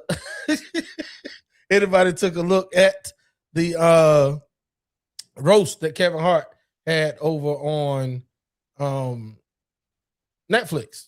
Y'all seen it? Yep. No. You didn't see it, Jay? Yeah. No, I didn't. Okay, gotcha. So we're gonna play a quick clip from the actual roast and see what y'all think about it. Check it out. Host of Kevin Hart live in Los Angeles. Kevin will be out in a minute. I'm sure he's backstage in shadow boxing or doing a group prayer or whatever the fuck he does. I'd just like to thank Netflix for choosing me to host this celebration of Black excellence. Look, I'm not saying there's a lot of black people here tonight, but backstage, a production assistant asked me what color drank I want in my dressing room. Chose purple. Hart, ladies and gentlemen, he was born 9 months after his father spit a watermelon seed into his mother's vagina. Kevin is so small, people call him the lowercase N-word. He was raised by a single mother and a stepladder. Kevin has so few black friends that he started a vegan fast food chain and nobody stopped him. Lizzo has 8, everything that's ever been put in front of her. Lizzo, you look great. You really do. People describing you no longer have to say the word really before saying the word fat. Regina Hall is here. She was in a hit movie, One Battle After Another, which is how Lizzo describes stairs. The Babadook, Cheryl Underwood is here. Hello, ma'am. Cheryl has a daytime Emmy because nobody can see her at night. We play hide and seek later. You're on my team. Cheryl Underwood is here. Give it up for Cheryl. Cheryl's husband killed himself. Apparently black does crack if it's married to Cheryl and jumps off the roof. Kevin is so short. Kevin's so short that they're going to have to launch him from a bonsai tree.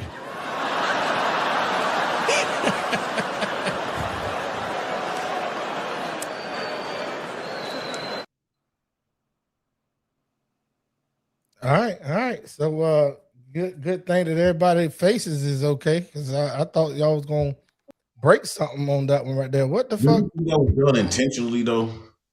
So here's the thing. Let me say this before y'all get to asking questions, right? Definitely it was intentional. They wrote the jokes and they delivered them. So it was definitely intentional.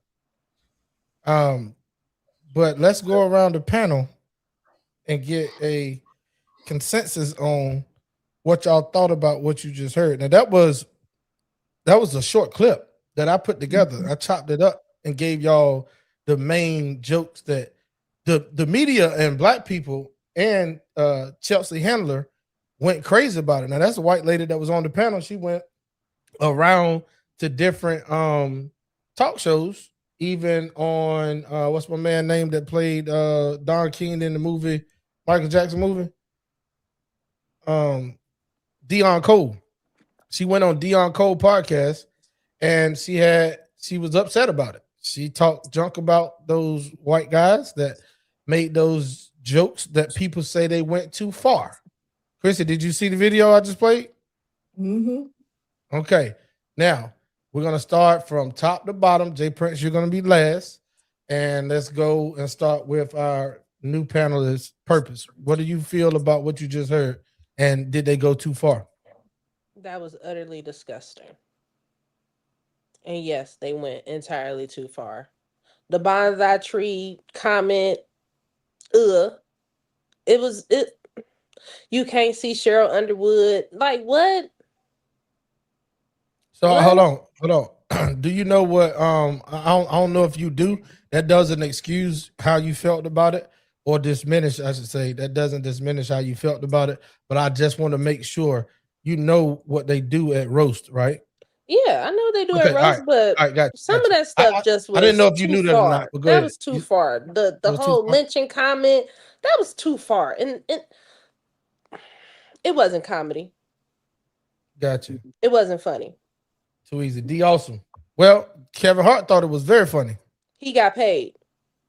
Okay, so you say he sold out. Absolutely. Okay. D awesome. What you got on? In the words of the great Black American philosopher Damon Wayans, once said, all you have to do is go get that rich nigga and come put in front of camera. He's gonna let it be known. There ain't no more racism, boss. I ain't never been a part of no racism. Man, it was clear as day what the agenda was on that one. Like, we've seen roast before, but anything to this magnitude, it was a little bit of a stretch. Some stuff was actually pretty good, solid comedy. Just not going to hold you on that. But at the end, a lot of it was beyond just intent. It was to leave the impact.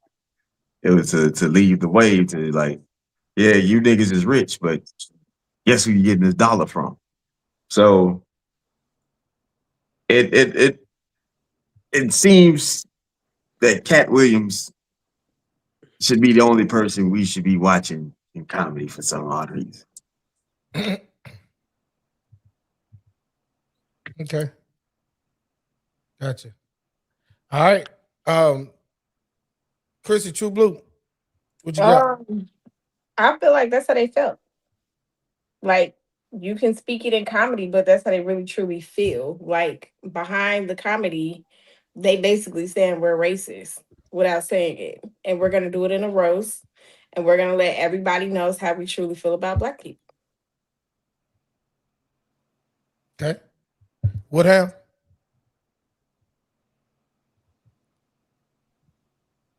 So there's a wise woman by the name of Sergeant Major once told me, and y'all think what you want about me, but I'm just saying, I learned from the wise, because what the Bible says.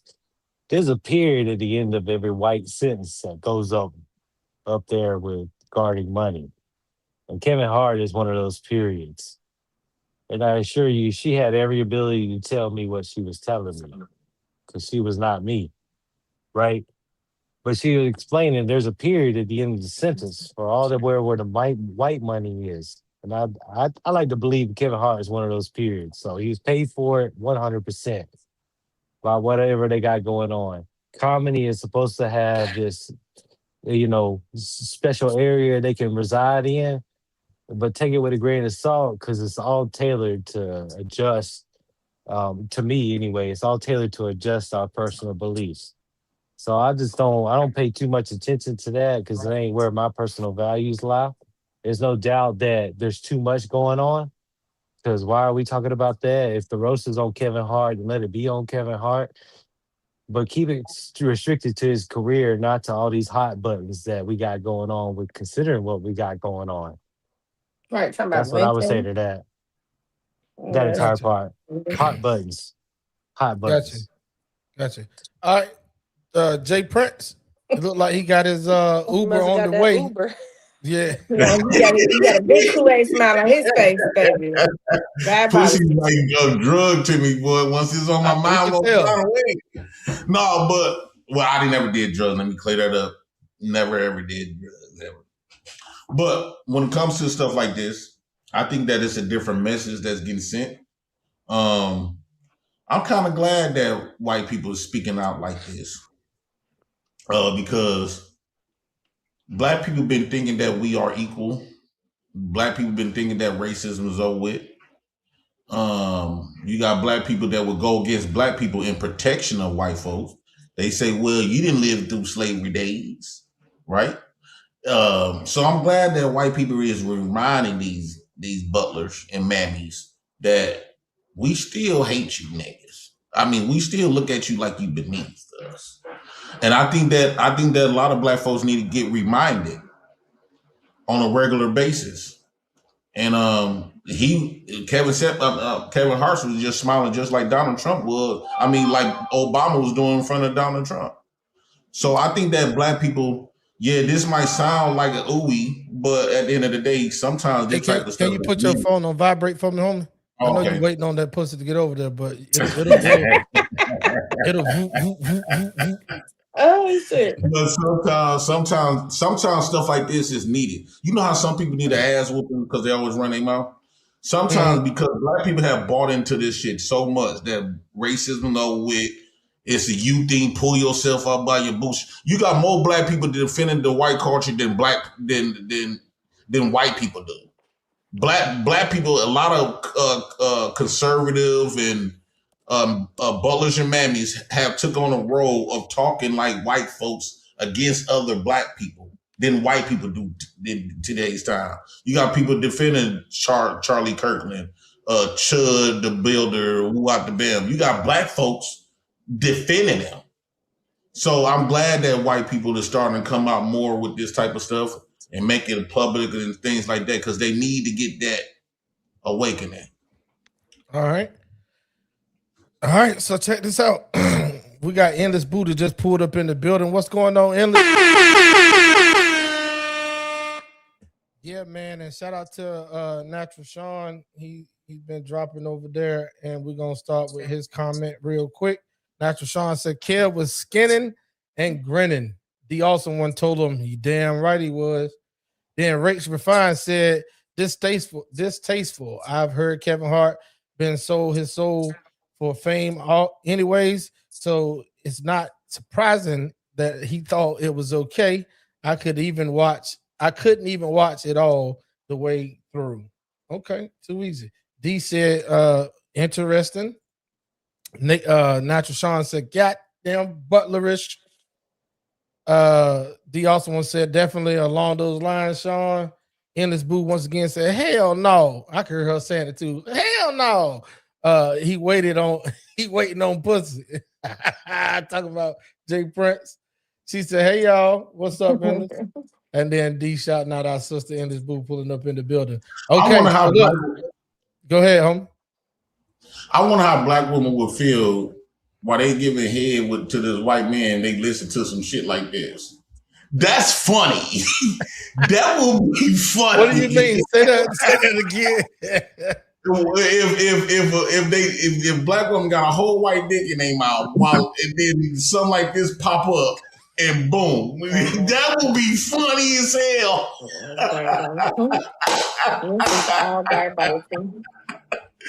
Like, oh, love gonna kill her, huh? That will be hilarious.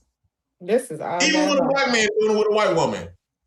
That will be hilarious. Hey, Purpose, don't worry about it, man. I promise you.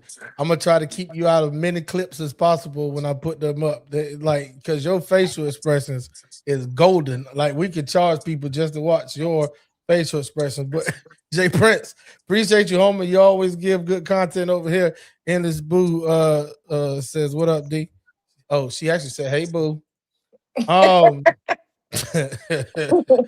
was the ones that said she dated white men. That's why I brought it up. Oh, you definitely did. Can you imagine that? While innocent on a date and they pull up this Kevin Hart video, then bam. Because they all damn near all of them feel the same way. They just because they don't say it, that don't mean they know they can't say it. That don't mean they don't feel it or think it. They still believe that they're more superior than you. You are their little pet monkeys. Not pet monkeys is diabolical. I mean, hold on, Jay. Hold on, Jay. Hold on. Wait a minute, y'all. Wait a minute. Endless Boo said, Jay, be glad I'm not on the panel with Endless Boo. Check this out. If you look up to the top of the comment section that you sitting in, right? There's a link that's pinned to the top of the comment section. And Jay Prince said he got a comment or two with your name on it if you pull the fuck up. I don't think you grown enough. Rach Refine said, hell. All right, too easy. So check this out. Let me give my little 2 cents on this real quick. Ronnie, I'm coming to you right now. I got you. Go ahead on and say it before you forget it. Go ahead, Ronnie. I just gonna say, I don't know who you talking about. My wife gonna love having me in the bed tonight. Oh, yeah. So Purpose. Ronnie Black. I don't know what you seeing down there in the bottom right-hand corner of the screen, but Ronnie is definitely black, and his wife is too. So just know that we got a brother up here on the panel, not a YT or whatever abbreviation y'all want to give him. Detailing them that's an easy fix. Click the goddamn link and come on up. All right, too easy. Hey, and then we got Rach Refine. Anybody else is in the comment section, man, I would love to hear y'all on this one because I got another video that I must play. That's the main topic. But at the end of the day, we got to get some good stuff going on. If y'all want to pull up the goddamn link, I'll make sure I pull you up. Y'all got some time because I'm going to give my 2 cents on it, right? Here's my 2 cents. 1, black people, white people, Asian people, Latinos, everybody was up in arms with this one. I'm gonna ask y'all, and y'all got time to think. In comedy and in roast, don't answer right now because I'm gonna continue to say what I gotta say, but then I'm gonna ask y'all in comedy and in roast, what is too far? And everybody know that too far is subjective. So let's keep that in mind, right? Because Kevin Hart wasn't the only motherfucker grinning and grinning, or whoever said he sold out. You had black women up there laughing. Cheryl Underwood had her whole shit going back. Like grinning, like way back here. She never did an interview after that and said they went too far. Kevin Hart didn't do an interview after that and said they went too far. The only motherfuckers that did an interview after that and said that they went too far was a white woman named Chelsea Handler. And Chelsea Handler dated 50 Cent. Got it. So she black. You like that, BBC? There was a joke in there that they did that I didn't put in my little clip. That Chelsea is what he said. It's good to know that Chelsea still bends over for 50 Cent.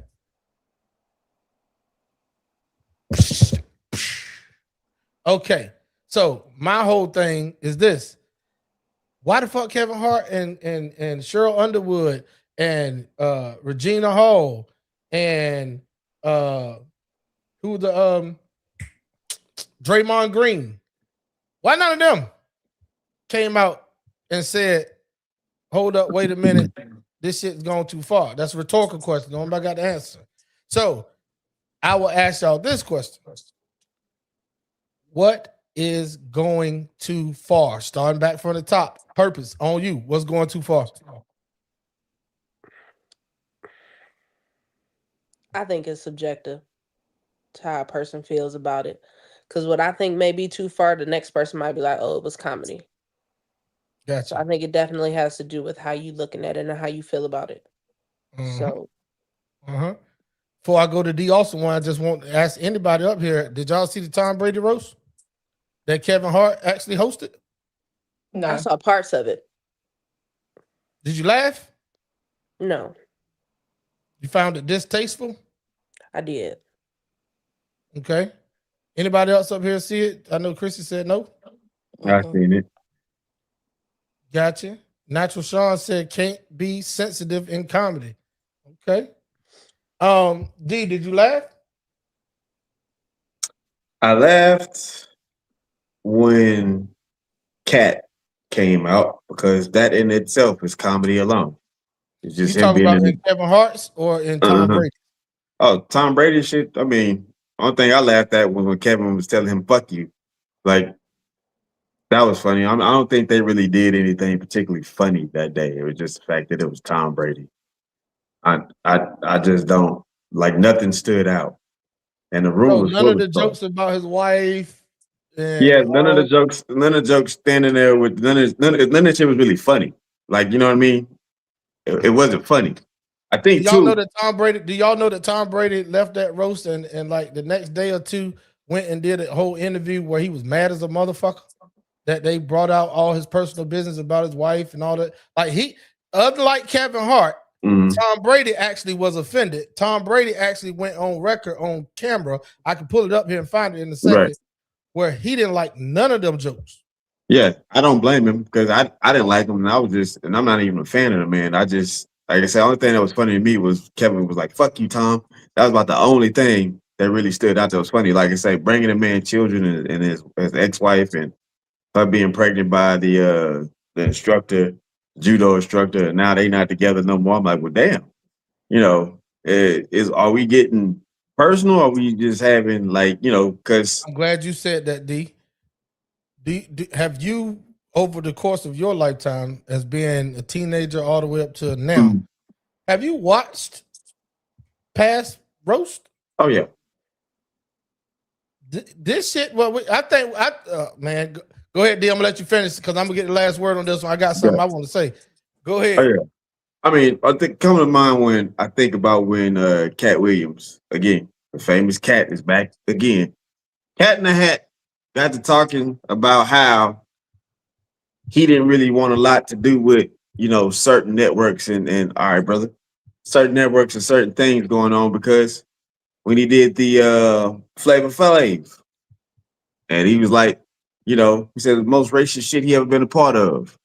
And he said because he was under contract, he didn't really want to do too much to mess up the opportunity he was given. He said, here come this purple monkey, and he said all this extreme racist excerpts that was constantly being put in. He's like, shit was just insane. And he talked about that. And so when you talk about, you talk about the professionalism levels of it, you look at Cat's bit, and then you compare it to everybody else's. Mm-hmm. Cat really kept it in containment between him and Kevin. Okay. Right? He didn't bring up the man's kids. He didn't bring up the man's, personal issues with the case. What if he would have? That would have been out of bounds? For them, yeah. For them, it would. Because again, we know the history there. Mm-hmm. We know the history there. Disrespectful? Do you think it was disrespectful for Cat to come out, do all of that, say all those things? Kevin Hart squash the beef, and then when Cat leave the stage, Kevin Hart make the joke to say that's some of the best acting I've ever done, trying to act like I squashed the beef with him and took it like we still got beef. I still don't like your ass. You think that was a joke, or do you think that was serious? I think it's just Kevin just being able to try to have a moment, to get over on the crowd. You know what I mean? Like, yeah, I thought I got the last laugh type of thing, but it still didn't outdo Cat's bit.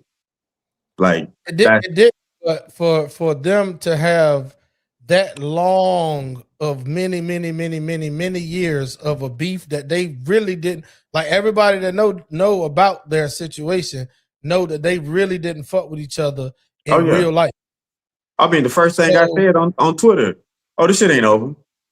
Like, yeah, but what I'm saying is for Kevin Hart to do that, right? Do you think that was distasteful because now, while you think it was just him getting the last word and it was semi of a joke, a lot of people might think that because Cat don't know that he was going to say that. Right.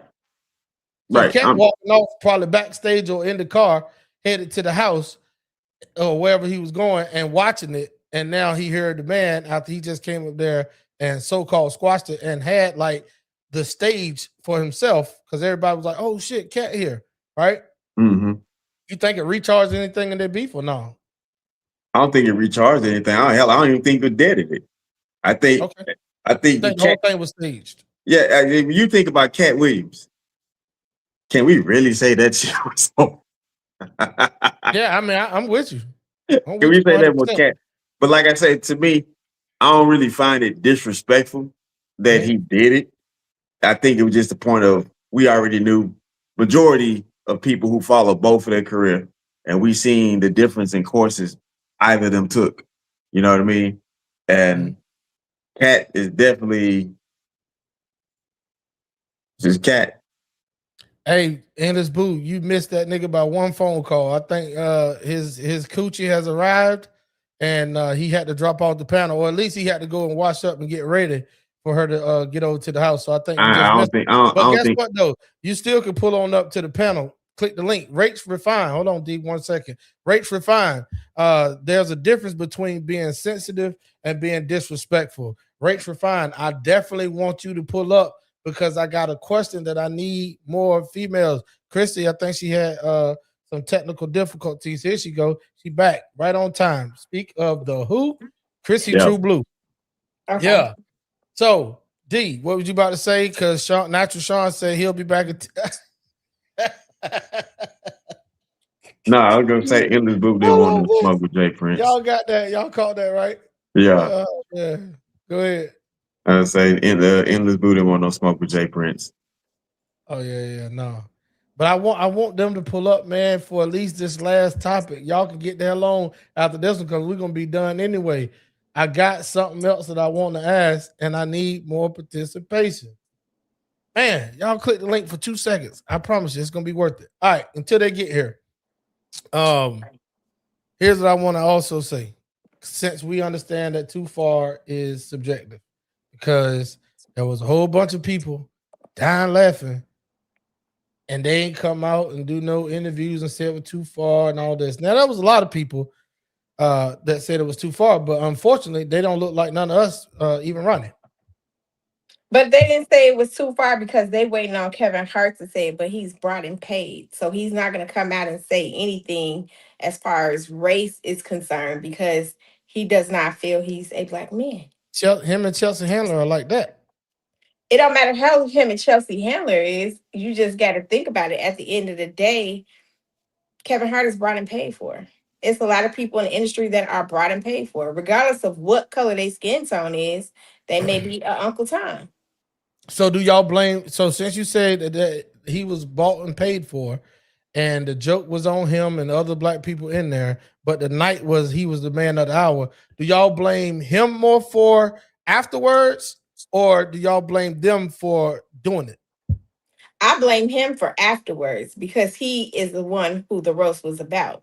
So at the end of the day, it was supposed to be about his profession and not about his race.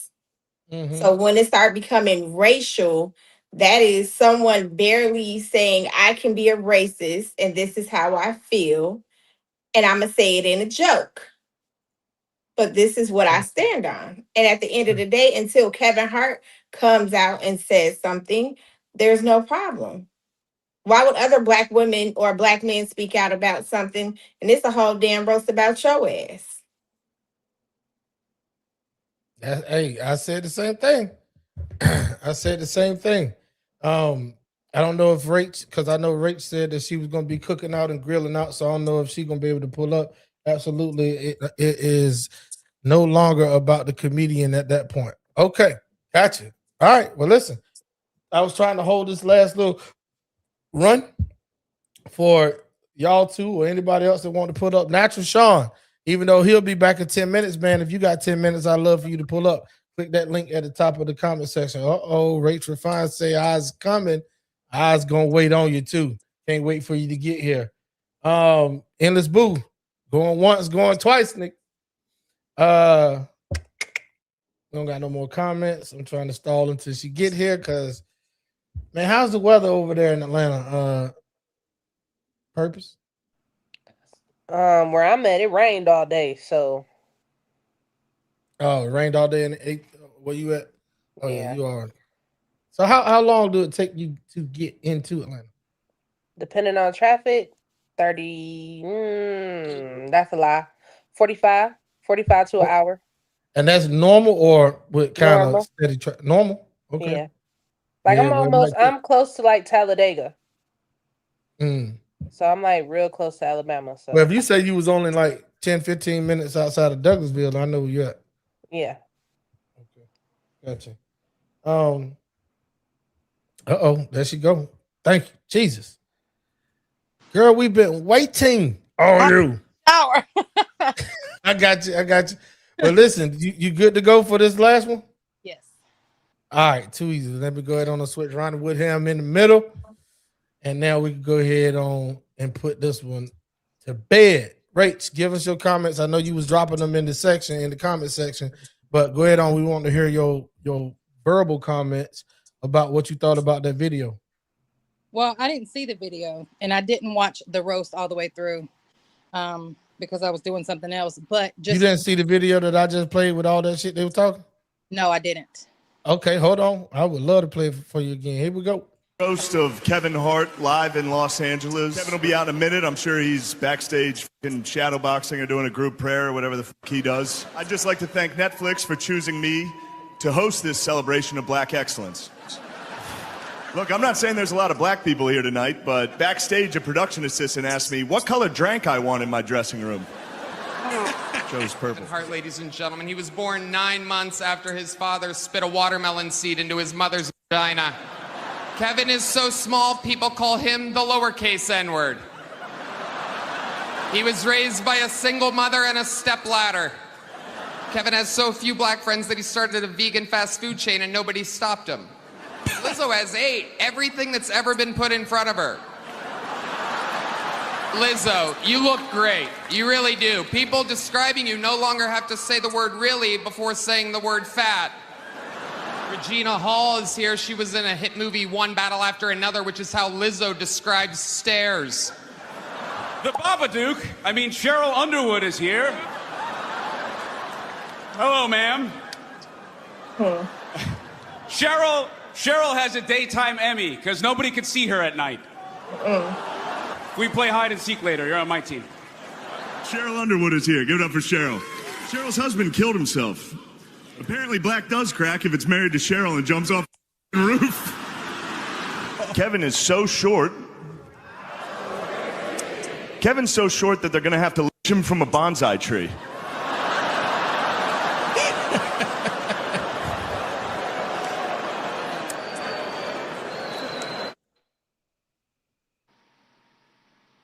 All right, there you go, Rach.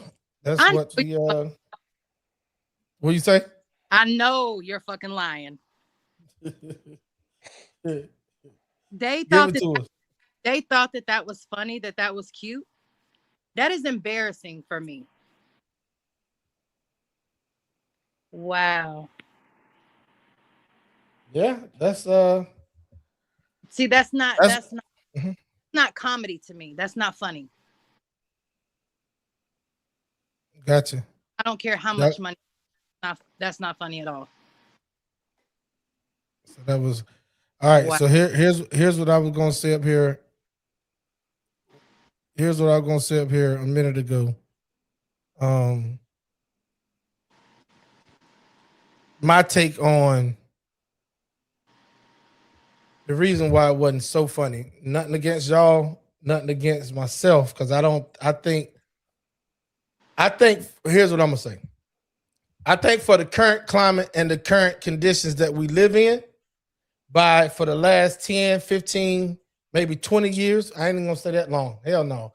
For the last 10 to 15 years, that so many people has made everything sensitive, that so many people has made the world softer than a son bitch by having everybody as a protected class, by having everything off limits to comedy. I think it went way left when they started telling Dave Chappelle what he could and couldn't say on his own shit that was on an adult channel when he had the Chappelle show. Because guess what?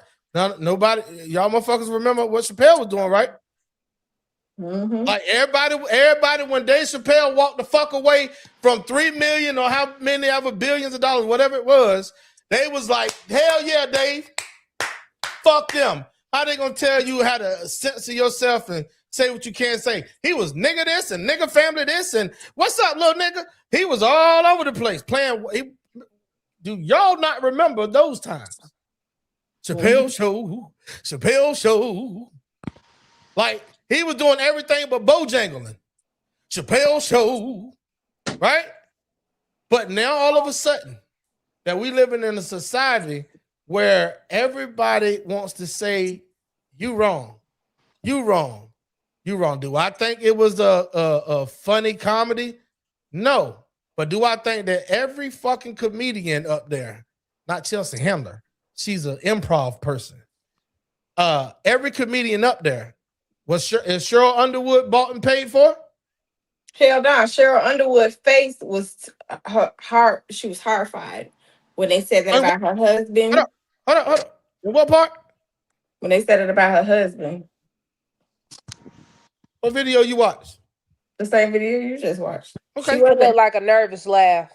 Yeah, that wasn't no laugh. Like that was a laugh. Like I know you didn't have to go personal.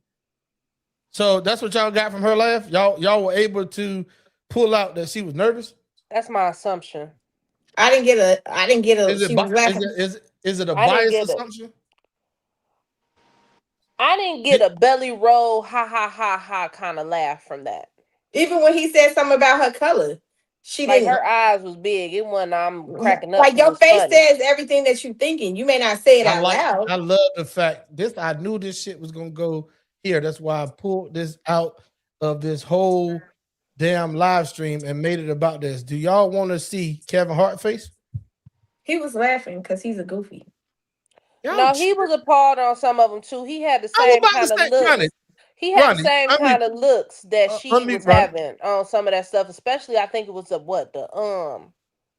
don't know if it was the watermelon seed comment. It was the bonsai tree. On the bonsai tree. Yeah, he didn't look like, oh, this funny. This I'm ha ha ha. This I want to beat your ass, but I can't because this money attached to it. It's gonna fuck up my bag, so I gotta laugh. That wasn't this is funny. This is hilarious. Like you literally just put a threat on my life. I just want to know how the hell y'all was on Kevin Hart neck bought and paid for. And none of the last that Cheryl Underwood did was bought and paid for? They got a check too. They got a check for sitting their ass right there. They ain't do that for free. This wasn't a free job. Nobody did that for free. Everybody got a check. That's why she did universal big eyes, mouth open, like a smirk, like, oh, it's funny, but yeah, no, that shit wasn't funny. Gotcha. So I agree with what y'all just said, but I just find it in Chrissy True Blues words diabolical that y'all, because Chrissy, I'm talking about you. As soon as I asked what Cheryl Underwood bought and paid for, you immediately, hell no. She was offended and all of this. Through her laughs, y'all saw her being offended. But you saw none of that for Kevin. Kevin looked like he was offended when they said the bonsai lynch. Like, it you took purpose to say that until you found out that he had some nervousness about himself. Well, I wouldn't mess up my bag either. I'm gonna go ahead and get that money. So you gonna sell out too? I ain't saying I would sell out. Now, hold on a minute. You can't wait. You can't straddle the fish. You got to be one or the other. You can't straddle the fish. You got to be one or the other. You can't be in the middle. The current profession that I'm in, I got to do some things that I don't agree with. Hey, listen, I was gonna go there last. Cause I got to get my money. Stop playing purpose. I don't know how the fuck you know where I'm going before I get there, unless you riding shotgun. So I was going there last. Because there's a whole bunch of average motherfuckers selling out for a paycheck. I just want to tell y'all that right now. Yeah, they sell out all the time. When me and D first started this platform right here, Rach, do you understand? Every goddamn teacher in the world said I can't be a part of it because I can't say what I really want to fucking say because they're going, and I get it. But your ass could be on TikTok though. Hey, listen. And there's motherfuckers up there. And the same way that somebody up here said a while ago, that they was gonna check Kevin Hart and say, this is the reason why we gonna show you that we the boss. Might have been Jay Prince or whoever it was. Somebody said that we gonna show you that we the boss. That's the same goddamn way that every elementary school principal or superintendent come across you twerking on motherfucking TikTok or verbally saying something that don't go with the goddamn guidelines of the state that says that you should be around children. Same shit. What's different? So the question I do have is, do the average motherfucker sell out for a paycheck for as their voice? Do the average some bitch sell out for a platform that'll kick your ass off if you don't say unalive or TT or banana or whatever it is? Is that selling out too? Hell yeah. Freedom of speech, my nigga. Hell yeah. It's a freedom of speech. Ass shit. Yeah. Yeah. It's a freedom of speech, but it's controlled. So yeah, it's a sellout. Like you selling out. I mean, you got freedom of speech. You can say what you want to say, but it's consequences to it when you in certain professions and when you do certain things. It's consequences to everything. And see, that just, thank you, boss. That takes me right to my point. If you don't mind me taking a little quick flight. I truly believe restricting comedy would be the same as restricting hip hop. And not to say, but I grew up with Eminem, NWA, Exhibit, all of them, 80s, 90s. That's Prince even, shit. All the way to Richard Pryor. And that's where my thoughts go. Like, I can't see anybody telling Richard Pryor. Ronnie, you my nigga. No, listen. Ronnie, you know I won't cut you off if there ain't a real reason. Because you hardly ever speak until we pass you the mic. So, shit. What do we owe the damn pleasure? Let's go. This is a whole family reunion. Welcome to the party. Yeah, center yourself. There you go, so we can see you. All right, endless. Ronnie was dropping some jewels. I'm gonna let Ronnie finish after this next video, but I want you to go ahead on the comment. I know you've been watching. What you think about the Kevin Hart roast and all those jokes? Who, me? Yeah. I don't know what he been talking about. I haven't been paying attention to Kevin Hart. Gotcha. I'm just okay. It's so good. So they had a whole bunch of jokes. And Kevin Hart, I don't want to play the video again because people gonna say we milking it, right? But Kevin Hart, Kevin Hart got roasted. All right, a roast is when a whole bunch of your friends and co-workers and all them get together and talk shit about you. And it's supposed to be. Ronnie is going exactly where the fuck I was going to land the plane at the end of the night. If y'all hadn't seen, I keep me a 747 available at all times, even though that right there is closer to a 737. I call it a 747. So what I want you to know is that a roast is supposed to be OJ style, all gloves off. And that's how a roast was intended to be way back in the day before there was any fucking guidelines on television. Why? Because roast came on after I almost said some shit like Jay Prince. A roast came on a time of the day after your snotty nose ass kids should have been in the bed, and they didn't have it wasn't no cable, so it wasn't no whole. See, they start fucking up when they start doing cable, because then they start making parents and them pussies hell. Because guess what? Now we got to create a whole nother platform to have adult conversations on, when that platform was just called After Hours back in the day. So they start pacifying people way back then by creating cable. All right. This shit, if you want to see this, you got to go over here to cable, because we don't want to offend nobody over here. And then after cable, then of course satellite, that's the same damn thing. But then after that, they made a bubble society to where you really couldn't say what you wanted to say. Like you couldn't tell a motherfucker, I think you a bitch ass nigga or whatever, because now it's going to offend somebody who you wasn't even talking to. So in this boo, here's a couple of the jokes that they ran down. Kevin Hart so short that if they lynch him, it's going to have to be from a bonsai tree. When Kevin was born, his daddy spit watermelon seeds inside his mama's vagina. Damn. Backstage, they asked me what color drink I wanted in my dressing room. I chose purple. Cheryl Underwood looked like Babadook. Reason why she on daytime TV is because can't nobody see her at night. Damn, they roasted. Hold your thought right there. Hold your thought. Guess what? Ladies and gentlemen, we don't never do shit over here for no reason. Click the goddamn subscribe button. I promise you, y'all gonna get enough of this. Next week, you ain't gonna be able to understand where we going with next week. Next week, it's all about guys. We gonna crucify every nigga that you ever seen in the streets of Illinois, in the streets of Chicago, in the streets of Cleveland, in the streets of Houston, Texas, because they say that we only pick on the ladies. And I can't believe that. That's diabolical. Fix your face over there, Purpose. I told you when you got over here, it was going to be a little bit different than what you used to. Guess what? You'll never see it coming. Ladies and gentlemen, let's take a flashback down memory lane, some further back than others. I just want y'all to know that these ain't even no motherfucking roasts. These are actually comedians on their own stand-up stage. Let's go. I found out if you look through history, all through humankind, at one point in history, every group of people has been slaves at least one time.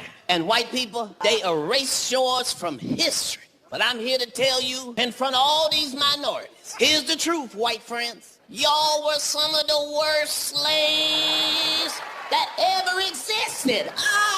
Y'all was terrible white slaves. All they do is complain. I want to see the manager. We don't have a manager, Rebecca. This is slavery. I am the overseer. They couldn't be in the field for 45 minutes. Then they got to come in and get sunscreen that we have not invented yet. They growing all the wrong crops, wheat grass and romaine lettuce. It's sad.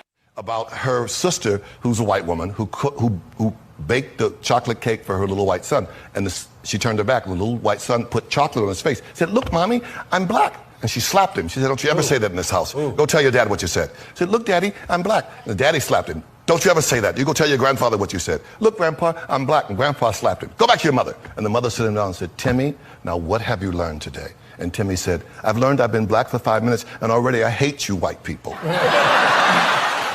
White folks, there are no ghosts. There are no ghosts. It's all in your mind. Get off the meth and the crack. There are no ghosts. There are no ghosts, white folks, and I can prove it.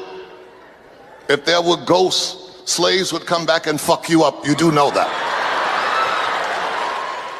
Michael Irvin talking about only white folks take notes. I wrote notes the whole damn time. And I'm tired of this. All night I've been hearing white, Black, white, black. I don't believe in racism. I believe in race pride. I'm not mad at white folks about what their ancestors did to my ancestors and some of you motherfuckers still trying to do. I just know that we all got to live together.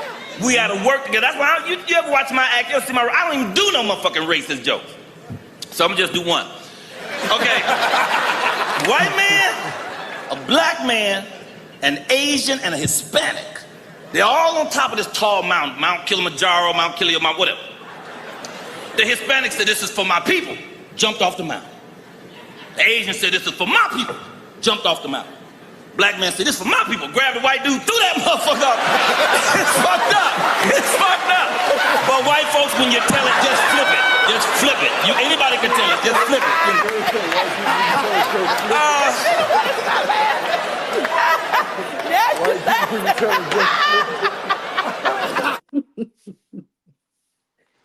So let me ask y'all one last time before I give y'all the floor. Y'all gonna get enough of this shit. I done told you over here at T-Max Network, you'll never see it coming. You'll never know. This setup is always here, it's hidden, is behind a rock. You got to pick that son bitch up, move it, and put it back down. Guess what? I want to point out something before I give them the floor. Motherfucking Michael Irvin was bent over so damn far, he looked like he was trying to snort a line off the goddamn table. Shout out to Michael Irvin being sober for so long. Monique was ran all the way back. Right? It was people on this panel that was dying laughing behind the scenes. Y'all, I can see y'all when the screen is like I was seeing all the faces. I want to know. Only thing I want to know. I'm not saying I agree with Kevin Hart's roast and said that was appropriate. I do know what roasts are. I'm not saying I agree with the shit that was just said on the compilation of video that I just put together. Took me a long time to find the motherfuckers too. They try to erase it so we can't see it again. But check this out. Question I want to know is purpose. That subjective shit that we was talking about earlier. Was that too far? Not all of it. Some of it kind of rubbed me the wrong way, but not all of it. What part rubbed you the wrong way? I ain't with the violence. You ain't got to throw the man over. Just for my people. I got it, but that was a little bit much. And then he turned around and told them at the end, white people, just flip it. You can flip it and tell it amongst your friends. Yeah. So maybe that's how he saved himself on that one. Shout out to Michael Collier. Look at D face. Go ahead, D. You got the flow. One, the difference is you have to appeal to the window lickers and the scholars alike when you're doing good comedy. Which means, I'm gonna be honest.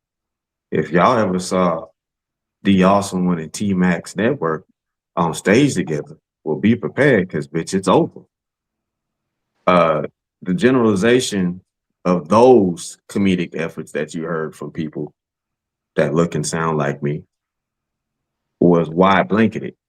It didn't pinpoint one's personal events and timeline that can be pulled up, right?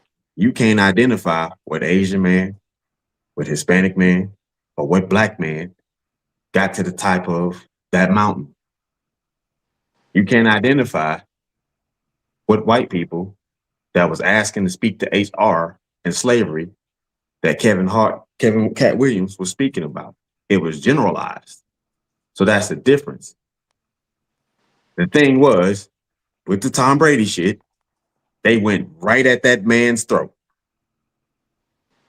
Something he lived with, cohabitated with, co-parented with, and that's why he was fucked up. So if you fucked up over a generalization, yeah, you keep talking. I'm just putting I'm just saying if you fucked up over a generalization, the issue is not who's saying it. The issue is you. But when it got personalized, God damn it, there you have it. Gotcha. The Awesome. Sir. Yes, sir. Who is this in this picture with me? That would be Charleston White, the great Charleston White, who has manipulated the internet 1,050 times a day. Okay. Do Charleston White go too fucking far? All the time. And then he also comes back and generalizes. All the time. All the time. Do Tekashi 6ix9ine go too fucking far? I couldn't tell you. I haven't seen it some bitch lately. You know, not lately ever. Have you ever seen him on interviews? Outside of what Fat Joe giving him instructions on being cool, no. Hey, Ronnie. Yeah, I'm gonna pass it around the panel. Yeah, what's up, boss? What you got? Hey, Ronnie. What you got, boss? There was a time in hip hop where this wasn't going too far. First off, fuck your bitch and the clique you claim. West Side, when we ride, coming quick with game. You claim to be a player, but what? Fuck your wife. Fucks your wife. Oh my God. You know what we did back then? Ate that shit up. Come on now. Because in the spirit of battle rap, who shot you? Separate the weak from the ock. Leap hard the street through brook the streets. It's on, nigga. Fuck all that bickering beef. Come on, homie. Oh, you got me What in the happened classic to the right now. days where people could say things where we knew it was coming from? I'm not taking up for the Kevin Hart roast. Not saying it didn't go too far. What I am saying is, I can't wait till we get back to the day where your subjectiveness doesn't impede on what the fuck I think is funny. Mm-hmm. Or my subjectiveness don't impede on what you think is funny. Mm-hmm. We all, based upon the current climate we live in and what everybody took from the Kevin Hart roast and Chelsea Handler taking her ass on. Do you understand? Y'all got to keep up with this shit. Do you understand that people were mad at the men? Of course, these were women that went and recorded and went crazy. They was mad at the men for calling Chelsea Handler a whore, talking about all the nasty shit, right? Pointing towards her being one. And do y'all know who called themselves a whore more than anybody and make a living off of joking about how many dicks she's taken? Lionel. Chelsea Handler. Oh, well. But Chelsea Handler is white. So if she was black, would they have done the same? They probably would have did Hell worse. yeah, we did it. The Lil Kim. We did. Hold on, man. Listen. Listen, for one thing, I'm gonna keep it all the way funky. You fuck right, they did the same thing. We called Little Kim when they had to pump her motherfucking stomach from all the semen that she. Do y'all remember that shit? Yeah. Preach, T-Max. God damn, somebody better pass my collection, please. Come on. Y'all tell me when I'm lying. Tell me when I'm starting to make up shit. I think you're just telling your age. I don't know. We about the same. We all here, right? We all 80s, I'm about to be 90s 48 in least. October, homie. Right? Mm-hmm. But hey, Superhead, Corinne Stephens. Do y'all remember that dick sucking chick? Yep. She got paid. She wrote a book and every damn thing else. Front runner of the whole And shit. you said that to say what? I mean, it doesn't still justify. It doesn't That- justify anything, but I mean, Not the same, but where they think that Super Guap 3000 come from? oh goodness. I'm just waiting. Here's what I'm saying. I'm not saying that nobody on the panel should change their opinion. I'm not saying that I disagree with your opinion. You know why? Because that's your fucking feelings. I'd be a hypocrite if I said that you was wrong from what I'm saying right now of my feelings shouldn't affect yours. Or what I think is funny and inbounds shouldn't go against what you think is out of bounds. That's what I'm saying. You're entitled to have your own opinion. I'm sick of the culture to where everybody's now saying cancel this shit or cancel these people, I don't think that them dudes should get in no fucking trouble. I think, and then y'all know one big thing about it. They trying to go after Netflix, my nigga.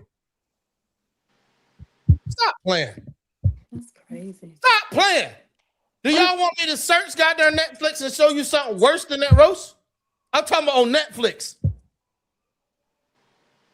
Man, if y'all fall for the propaganda that these motherfuckers is pushing, only thing they're doing is trying to get y'all in uproar. Why? Because they know they had something big with a big person named Kevin Hart on a big fucking platform, Netflix. And we distracted. Hey, Rach, guess what? I know you from the ATL, shorty, right? And I know you close around our culture. You probably know this, but I'm gonna tell you anyway. There used to be a time when black folks wouldn't get all upset on this. You know what black folks used to do? When something big like this happened and got the world in the uproar, black people would cover up their ears and say, we not fucking falling for it because we know that y'all doing this just to distract us from what's really going on in Washington. They used to point the finger right back at y'all white people and say, in Washington, there, you niggas really got a bigger agenda going on. Y'all just trying to get us to talking over here about a Kevin Hart. Fuck Kevin Hart. What y'all really trying to do? What y'all really doing behind the scenes? Used to be a time like that. Now I'm gonna pass the mic. I got my shit off because I tried to pass it all night long to the panel, but I've been waiting on this part. I'm so sick of. So here's the goddamn question to the topic at hand. Wait a minute, but can I say that going off what you just said about that? What if the whole Kevin Hart thing is a distraction? Because did you know that there was a shooting at the White House and they had to rush the VP? There was a shooting right outside. 2 people got killed, and there was an emergency meeting regarding the United States of America. Why are we not hearing about that? Because everybody's We talking about and y'all tell me what the fuck going on with the goddamn what's this motherfuckers? We were just all everybody worried if they gonna get a nuclear weapon and the oil shit. Iran. What's going on there now, y'all? What's happening in there in the last week or two? High fiving and smoking cigars. They ain't high fiving smoking no goddamn cigars. Yes, the fuck they are. If most people ain't seen the Kevin Hart roast, I know damn well they ain't going searching for what's going on in Iran. D, tell me when I'm lying, homie. The first question I got right now is why so many people upset at the jokes told at Kevin Hart roast? I think all of y'all answered that already through your subjectiveness. So the last question I got for the panel is off that racist ass video compilation that I put together from Cat Williams to cause since y'all want to be that way, I got offended than a motherfucker when they was talking about all those good white folks. Huh? Them jokes that Cat Williams and Mike Collier and Paul Mooney was doing was straight up bullshit. I think white folks should have picketed and marched all across Selma and did everything that they were supposed to do because they should have been offended. So since that is the case, here's the question I got at hand. Why is it that black people can dish it but can't take it? You know, I'm gonna go into the fact that it was just generalization shit talking. We talked about hip hop. When motherfuckers say none of you motherfuckers can fuck with me, who the fuck you talking to? It's another one I say, hey, say Drake. I hear you like I'm young. All right, that's a big difference. When you go direct, you gotta I tell people like this. You can't be offended when I go out in the middle of the street and scream, fuck. Then I point and say, well, fuck you, bitch. You over there in this shirt and that shirt with this hat and them clothes. Oh, now it has to go somewhere. It has a landing point. So the jokes would have been perfectly fine if it didn't have what it was. But if people knew the origins of a roast, that was high society shit. They started implementing something that they know they could get the peanut gallery involved in, letting us get an insight of what's been going on since the late 1700s. That's it. It's a marketing tool. So, but the issue is, again, I don't really see it so much as far as racism per se, outside of the personalization of shit. When Pac went at Biggie, it was personalized based off a misconception, which got both of them dead as hell. Now, again, Did we enjoy it? Yeah, we did. But we also knew that this wasn't no empty calories. So a lot of times good comedy came from a spot of empty calories, and then motherfuckers started personalizing shit to stand on business, to show that they was the man or they was a woman. Until you ran up on the right one. Me personally, I wish they would bring back a good issues of ass whoopings to people. You mention a motherfucking name, you got to see the boogeyman. Hey, Big J, I'm coming to you, homie. I see you in the comment section, my nigga. Go ahead, D. But that's that. Okay. Chrissy True Blue. What was the question again? Because I got anything you want to say about black people being able to dish it and not being able to take it? That is true. But I feel it's so much. So this day and age, the times that we are in is diabolical. It's a lot of racism. It's racism on top of racism towards black people, towards each other. That's not being talked about. Let's not just say it's just with the white people. It's with black people, among black people too. We don't come to. I'm gonna let you finish. I just got a question because I think you can blow past it real quick. So it's not just white people amongst the black people; it's black people amongst black people, right? Mm-hmm. You leave out anything? It's like with all the race. I mean, it's not just against black people. It's like everyone is in the mix. Did you leave out anything? I don't think so. I know. Coming right back to you. Hold on, homie. Purpose. Did Chrissy leave out anything? I don't know if I would necessarily say it's racism against blacks. I don't think that's the right term to use. Maybe discrimination. I don't know. Prejudice. I don't necessarily think that. Are you talking about blacks against blacks? Yeah, I don't think that's the term. Hold on. Put a pin in it. Endless Boot coming to you. Did Chrissy leave out anything? Entitlement, maybe? No. So Chrissy said, even though this current world that we live in, there's a lot of racism going on. Racism against whites against blacks, blacks against blacks. Like it's a lot of racism going on. Did she leave out anything? Okay. You good? I'm good. Okay. Too easy. Rach. Chrissy True Blue said in the current climate in the world we live in, there's a lot of racism going on. Whites against blacks, blacks on blacks, a lot of racism going on. Did Chrissy leave out anything? What? Whites on whites? That too. You can say that. If she gonna say blacks on blacks, you can say that too. Anything else? No. Okay. I don't. D, put your goddamn hand down, boy. I know you left side and I'm right side. I know our brains is in sync. Ronnie Woodham. Unmute your mic. Come to the main stage, homie. Chrissy said a lot. Did she leave out anything? I had three subtopics Did Chrissy leave in out mind. anything? I know. Stop. I'm gonna get there. I'm Okay, getting there. I'm getting there. I had three subtopics in mind. You just added a fourth. Okay, because now I believe it's all a distraction. Everything she just said is a distraction to what's really going on. What it is, that's what I think is to be determined, because there's so much convoluted information that are constituted as variables.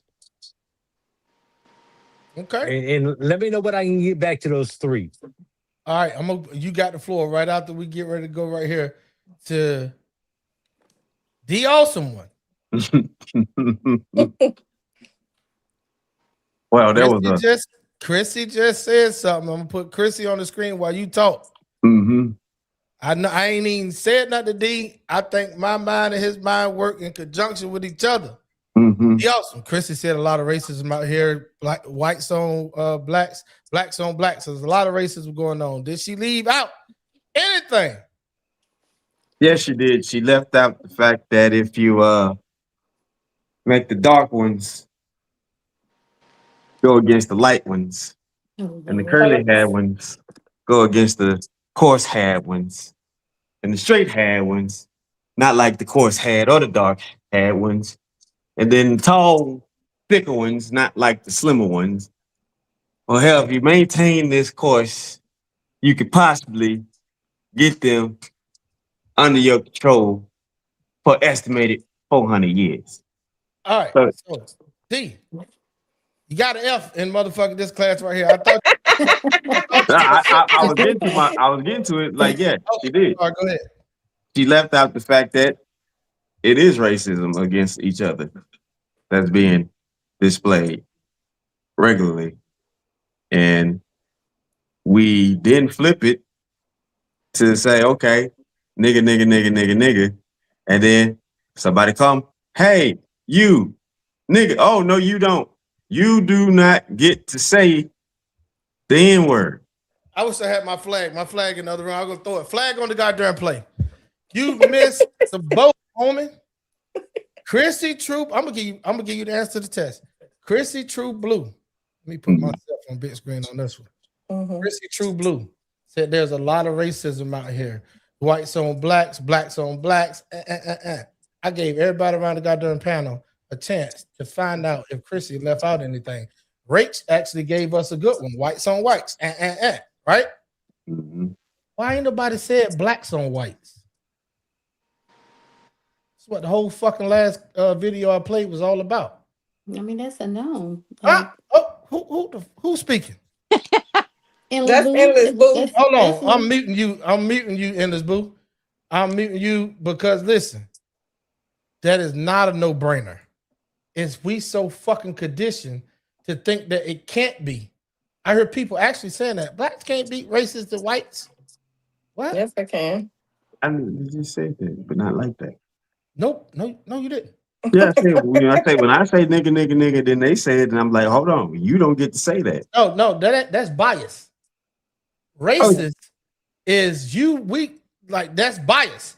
That's saying that you can say something, but they can't. Yeah, and then I tell you a nigga. No, that's bias. I mean, yeah, no. Here's what I'm talking about, homie. The same way, any damn thing that we say that white people could be racist to us about, flip shit. Yeah, that's true. That's what I'm talking about.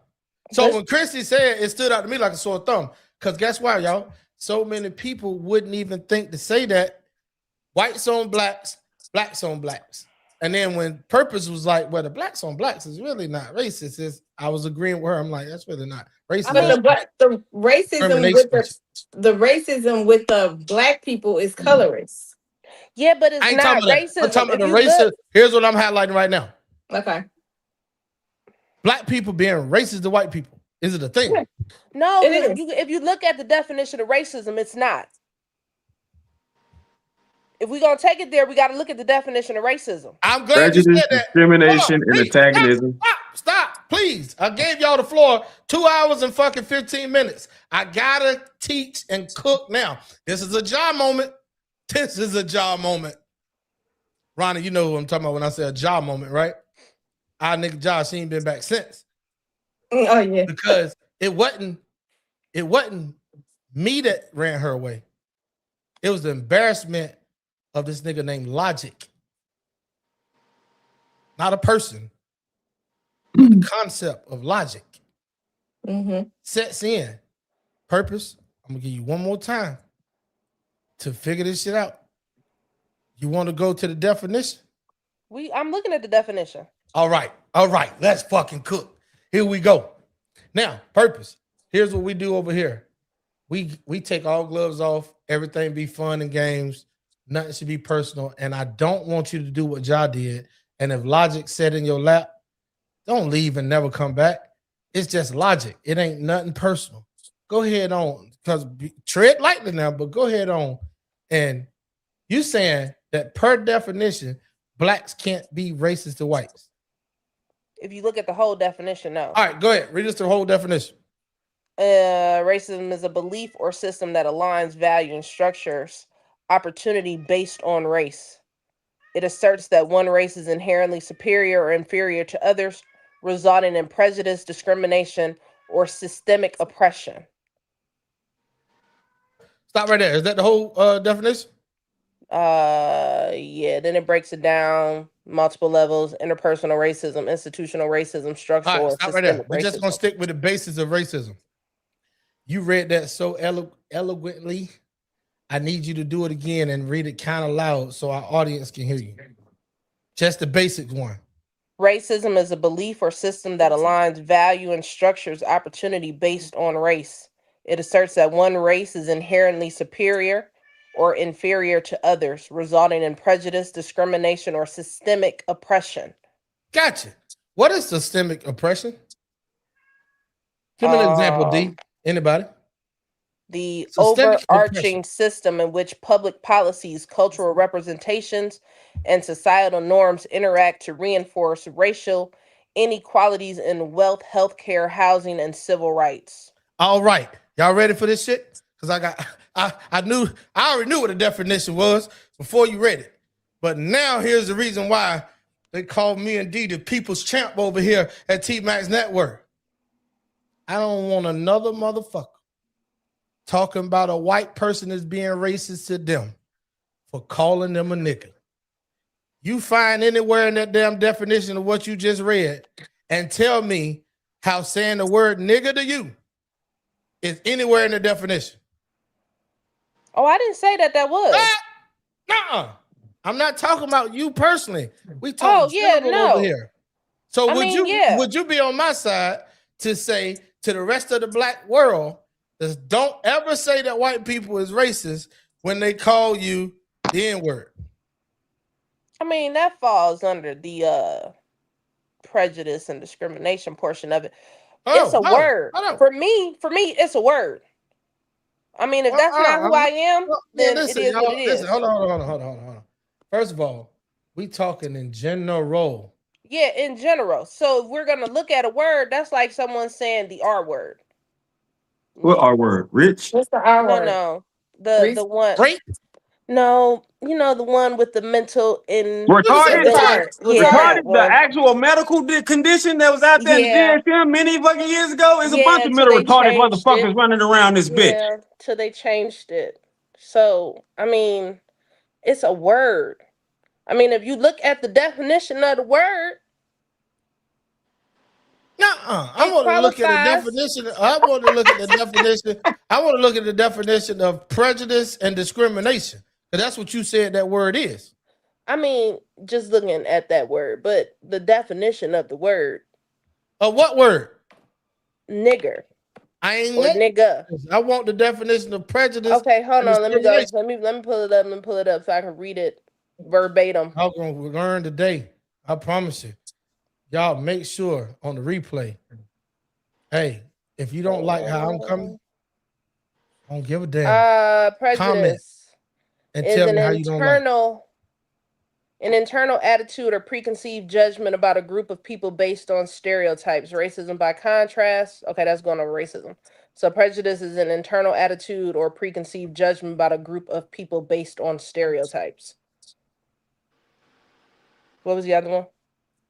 Racism, by contrast, is prejudice, but backed by systemic power or an institutional structure that allows one group to dominate and disadvantage another based on race. So did it put you at the disadvantage for somebody to say a word to you? No, not really, no. All right, go ahead with discrimination.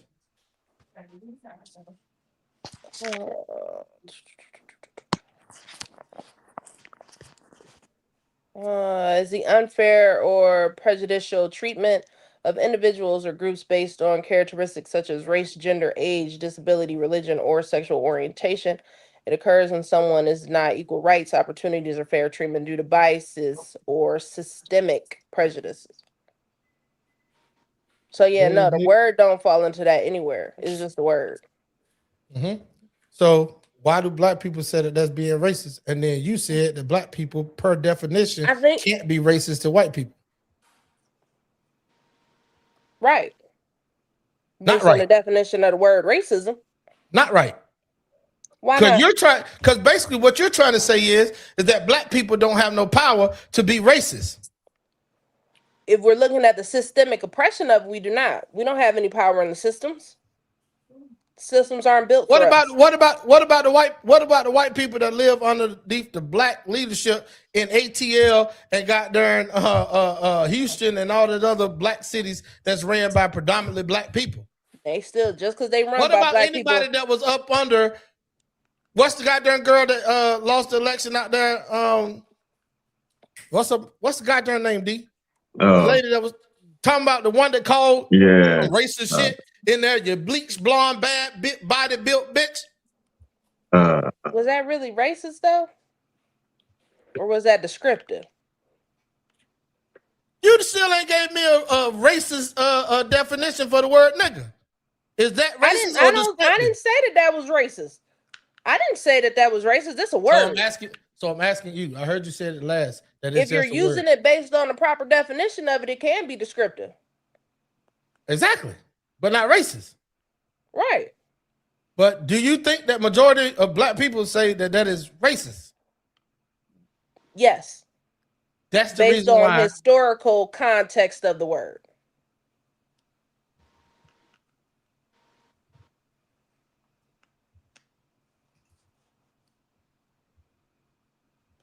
So in a nutshell, a racist is somebody that thinks their race is superior, which is honestly, I don't have an issue with that. It's the act that comes with it.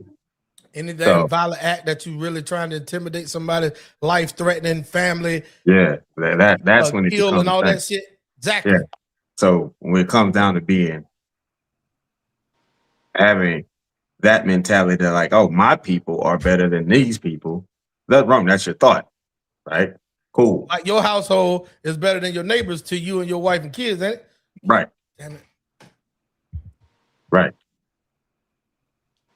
It's the act of when I go kick down your door so I can bring down your property value so mine can be up higher than yours. Yeah. And all I'm doing for the new people, purpose, or anybody watching that's new, all I'm doing is what I love to do in conversation. Because I can't stand the amen corner. If I come into any of y'all panels on YouTube or TikTok and you got 8 to 10 people in there or 4 or 5 and y'all go on for an hour to 2 and everybody agree and all amens all rise and fall and everybody, bro, I don't want to be in the room because I know by ratio alone somebody bullshitting. So I love to play devil's advocate and have both sides. What's good for the gander is good for the goose. The question is, how is it that blacks can dish it but not take it? And you helped me out when you went to the fact to say blacks can't be racist to whites. That's diabolical to me. And then when you read the definition, it confused me even more. And then I thought about it. Well, per definition, the word, the N word or nigga, or however you want to say it, is it really racist? Endless Boo shaking her head. Yes. Is it racist, Endless Boo? Tell us how. I think because if you look at the meaning of what nigger is an ignorant person. And so me personally, I don't use the word because I don't like the meaning of the word. And yes, blacks can be racist to white people. Blacks can be racist to anybody, just like any other color can be racist to anybody. I think so. I think black people, like not all black people, but some black people feel entitled these days, and that's why you can't dish it out to them. They can't take it because they feel entitled. But I think it's diabolical that you don't think that blacks can be racist to white people. Because yes, they can. They can be racist to anybody. Can I read y'all the definition of nigger with the ER behind it? I'm right there with you. All right. So the definition of nigger with the ER behind it, all it says, it is an extremely offensive racial slur used to demean and dehumanize black people. It is widely considered one of the most hateful and volatile words in the English language due to the historical ties to slavery, violence, and white supremacy in the United States.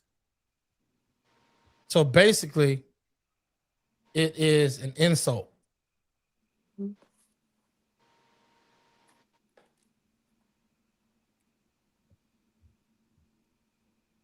You know what else is an insult?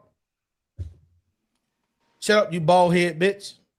That's an insult. You know what else is an insult? You fat and ugly.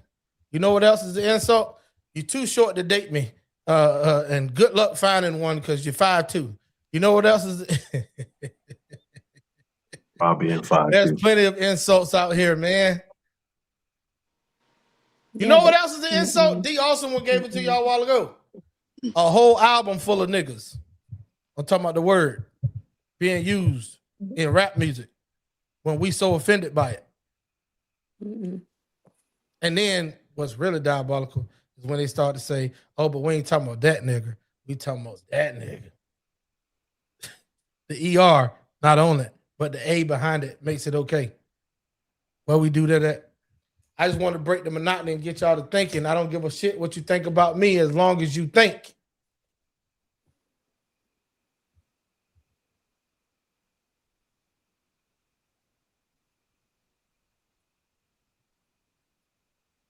That part. To the comment section we go. Hey. That mug says different when white people say it. Got it. Because we've been taking it for 400 years. I want all the white people to look at this comment right here, and not just the two black soldiers we got up here on the panel, but look at this comment right here. I want y'all to understand what this really truly means. This is literally what the fuck I'm talking about right now when I said that black people can be racist to whites. They saying they don't give a damn.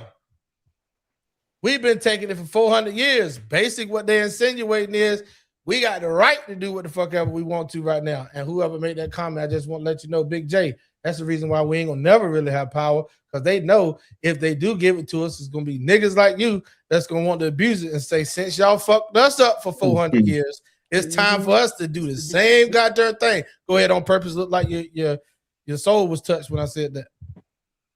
I think he was talking about using the word. That we had endured the word being used on us for 400 years.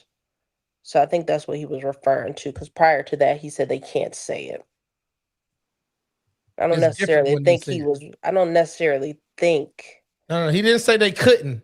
Well, it's different when they say it. And then I think this right here means what? Because we've been taking that word for 400 years. I think he's referring to the context in which the word has used, or the word was used historically. I don't think he's talking about revenge. He just made a comment 1 second ago, so I know he's still here. Big J, do us a favor. Give us clarity on what you mean when you say, because we've been taking it for 400 years. I don't want to misquote you. I think that she's right. So let us know. Are you talk? Because his next comment right after that said blacks versus white. But black people can't be racist. What? It's a racial slur. Salute to the panel, by the way. What's up, homeboy? I swear to God.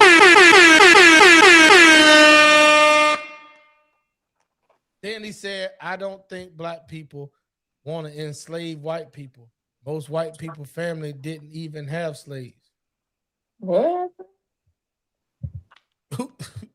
He right though.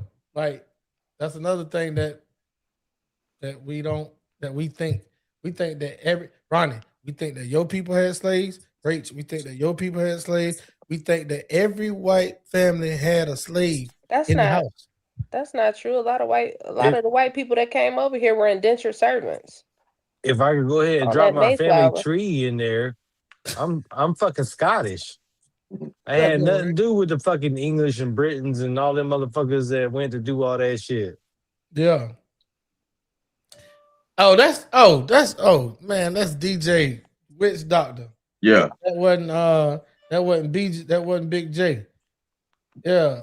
Big J said we've been taking it for 400 years. DJ the Witch Doctor in the building. And guess what?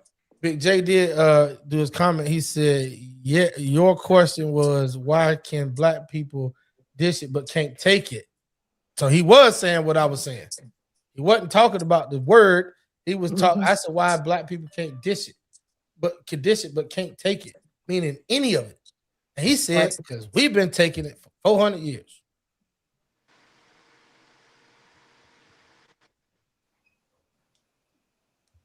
I ain't got no bushes to sink back into. I would do the Homer Simpson shit. I don't have none. I need to get me some bushes behind me. I just want everybody to know, man. There's two sides to every coin. So when our kids on a bus pick on their kids, and their kids is coming from whatever environment they're coming from, but they're not as aggressive and they're sitting there. I'm talking about in my day, and they're sitting there and they got their hands between their legs like this, and they just not trying to bother nobody, but motherfuckers is hitting them with pencils and plucking them in the ear. And what the fuck is that? Is it an insult? Is it a slur? Because that's violent. Can black people be racist to white people is the question. Yes, they can. All day long and twice on Sundays. Most definitely can. And you know, niggas will call me more of a sellout than they would Cheryl Underwood. God damn it. Why? Because I'm telling the truth. I don't give a fuck who it sits on. Now, don't stop there, boss. Because can white people be racist as white people? Now you got me thinking sideways about some of my own thoughts. Because I swear to God, every white clerk of court I talk to, I promise you I got to tell them how to do their fucking job. Hey, Purpose, calm down, man. But when I get a black gentleman behind the counter at the clerk, he already know what the fuck he doing. So like I'm witnessing real life situations where I got me thinking like, are we fucking stupid over here? Like, we've seen it. We've seen it, Ronnie. We've seen it. If me and you and T Max took a trip back to the 1930s, and we was in some South, and there's another thing. This is why I tell people about history, but that's a whole nother discussion. In certain parts, it wasn't as fucked up as people want to portray it to be. But let's say we were in a part that was fucked up, and we rolling with our boy, and we having a good old time talking. Where you a spook lover, you a jigaboo lover. Like, yeah, that would be racist towards you, bro. Okay, what's the difference in an insult and a racial slur?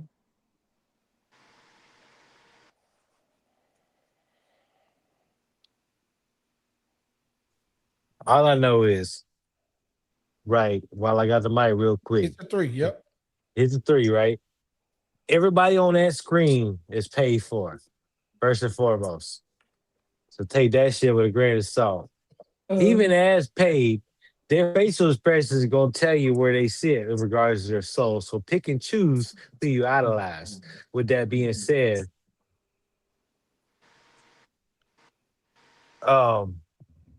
shit, I do believe it's a distraction to what's really going on. I don't think it's the distraction is to keep you from understanding that Americans have a place which is all inclusive, and that's where we fucking up at. And we're getting divided because of these distractions. That was the third part. We're getting divided because of these distractions. Comedy's gonna be comedy. If we let that shit ride, we're gonna let that shit ride. You don't think it's funny? Develop your own personal opinion and live your life accordingly. But that shit is comedy. That's what they classify it as. That's like me saying, I mean, Marshall Masters went through the whole court system and everything. And that's why we had Marines having funerals with people picketing outside on some ill shit, but they can do it because that's the First Amendment. That's the freedom of speech. We got Supreme Court case law on that shit. So that's why I'm real hesitant to make my judgment. I know who to watch and who don't to watch, and who to support and who don't to support, based off their own personal ideology. And I guarantee you, everybody on that screen is paid for it. Even the people who said it, go ahead, D. Even the people who said the bad jokes is paid for. Can you pull up bro's question? Yeah. So when people watch the playback, Last one. yeah, the difference between a racial slur and an insult. Racial slur and insult. Okay, here we go. Like I've been saying, you go out here and you say fuck. It's nothing, right? Just general. Nothing's being fuck you, bitch, over there with the big lips and the pink hair, and it's now we specify. So now we got that. Here we go. Don't just take it from me. Let's take the magic school bus. All right. Insult. A disrespectful, mocking, abuseful remark directed at a specific individual or group. It is typically a person, characteristic, behavior, choice, or situational conflict. Calling someone stupid, lazy, or incompetent. Or There goes nigga. insult. Now, racial slur. Highly specific type of insult that degrades, dehumanizes, or marginalizes someone based on their race, ethnicity, or national origin. Nigga. You know what though, D? I say the word, you say the word be said, the word is in raps, but guess what though? If I'm entangled with a woman, relationship wise or marriage, and she called me that in the heat of a moment, I'm offended than a motherfucker. Mm-hmm. You know why? Because now you're trying to be funny and minimize me not being your man, or you're dismissing the fact that I'm even here. You're trying to act like I'm just a silhouette when you be like, listen, come on, man. Tell me when I stop. Like, so that is subjective. The same way as if when we use it in rap or when we use it in conversation, and then we turn to somebody like D. Austin once said, I said, but you can't. Jay Prince, we just had a video of the dude. Jay Prince up here last week. Yep. Jay Prince said there's two types of people, the black people. There's niggas and black people. And I align more with the niggas. And he said, I align more with the niggas. And guess what? The white dude turned right around in front of him. Let me see. So y'all don't want to play these games, man, because this shit is real. I don't know if I got it in here now. He said on my side, I would be a nigga too. Yeah, the white dude took advantage of a time and said, hell, well, I'm a nigga too. Jay Prince said, and then the white dude started back talking like he ain't said shit, right? Then Jay Prince said, hold on. What makes you feel so comfortable that you can use that word in front of me? And you know what the motherfucker told him, Purpose? You the one that the conversation we were having, you the one that separated the two by nigga and blacks. And you know what Jay Prince said? You said it again.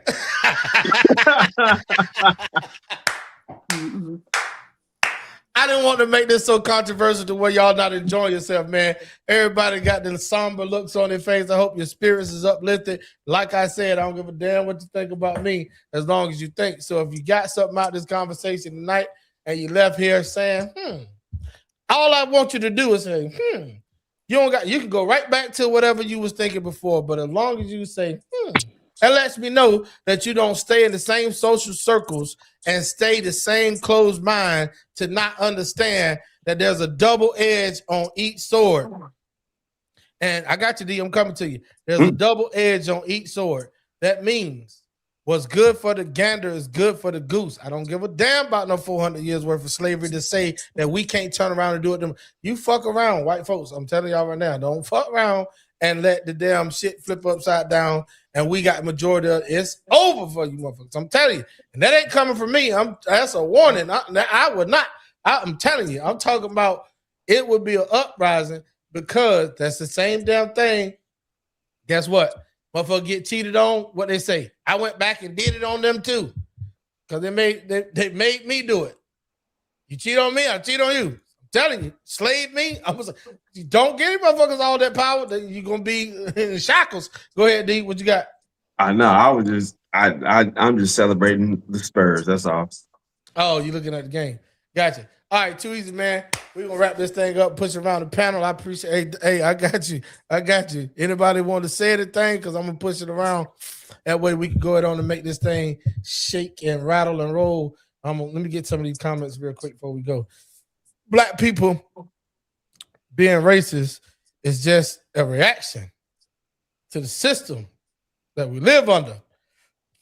It's not real racism, bro. Y'all see that key term right there? Reaction. Same shit I'm talking about right now. You did it to me, so I'm gonna react and do it to you, bro. Gotcha. Big J said we're getting divided because white folks started something called racism. Now white people don't like that when we're responding with their kind of treatment. See what I'm saying? Y'all better watch these motherfuckers. DJ Witch Doctor says so. In other words, a racist insult is an insult based on being racist. Hey man, I can see where you're coming from. But per definition, it's an insult, not racism. Per definition. DJ said, "Good show, by the way. Oh, that's my dog. I'm gonna have to catch the replay. My dog, man. Shout out to Not for Humans podcast over there with my man DJ Witch Doctor. Y'all make sure y'all go and check out Not for Humans podcast on YouTube. Appreciate you, Doc, for chilling out and stopping in and politicking with us. We're gonna pass the mic, going around top to bottom, left to right. Purpose. Did you have fun? Sure. Oh shit! I gotta ask a follow-up question. Then with that, sure. Are you coming back? Maybe. Gotcha. At least there's a maybe. More than likely. I mean, I'm just still, I don't know. Maybe it's the educator in me. Come back next week because we're gonna have a whole bunch of shit for you to educate on when it comes to these niggas. These not black folks. I'm talking about men. All the next Sunday, we dissecting the bad shit about guys all day. I'm talking. I'm gonna start. Huh? Go ahead. I don't know if I want to be a part of that conversation because I can't charge every man for the actions of a few. See, listen. I thought we was about to end the show. You doing something right now that's gonna take us down a whole nother rabbit hole. I'm sorry. Hey. You can't say a few when y'all just told us earlier at the beginning of this broadcast that there's more bitches than there are women. No, I'm talking. Oh, Go ahead. I'm using. Listen, I get paid to do this. Paid no mind. I don't make a dime. I don't make a dime off of it. But what I have been in the last 25 years, I almost said 30. In the last 25 years, was paid to use these some bitches right here. Even though I use this loudly and abruptly and fast and talk, these motherfuckers right here, both of these, are on 1,000 when people talk. Because I only use the words that you use. You just told me earlier that there's more bitches than there are women, and there's more niggas who act like bitches than there are men. Right? Right, but I haven't encountered all of them. So I would only be speaking from my own personal experiences if I come back next week. I want you to go back and watch this replay. I mean, I agree that there are less men in this world. I do agree with that. How when you haven't encountered all of them? Based off of the ones that I have encountered. I mean, like on a personal one-on-one level, I haven't encountered that many. But watching from the outside looking in, there's a lot of not men out here. There are a lot of. But then when I say come back next week, because we're gonna be dissecting all the bad shit about men, you talking about you can't join in that conversation because you're not gonna blame the many for the actions of a few that I've dealt with. How are there more bitch ass niggas than there are men? Because what I'm seeing, I ain't dealt with all of them, but what I'm seeing. So come back next week and dissect all the bad shit about these men that you seeing. Oh, you're right. I'll consider it. I fuck with you, man. That's why I called you out and reached out to you. Because what I heard you doing over there on that panel when y'all was having fun, real adult fun, late night, and I appreciate that TikTok allow people to do that without kicking them off. That's why I'm over here on this side because niggas keep about to jump off bridges on the other side because the goddamn panel, their shit got taken from them. I be damn my cat. I don't.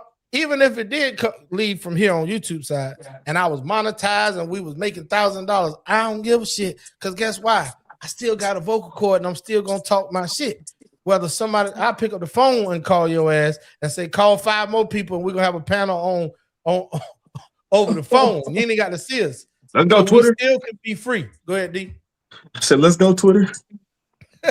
You know what I'm saying? So at the end of the day, man, like I said a while ago, it be all love. Nobody walk away feeling some type of way about the host.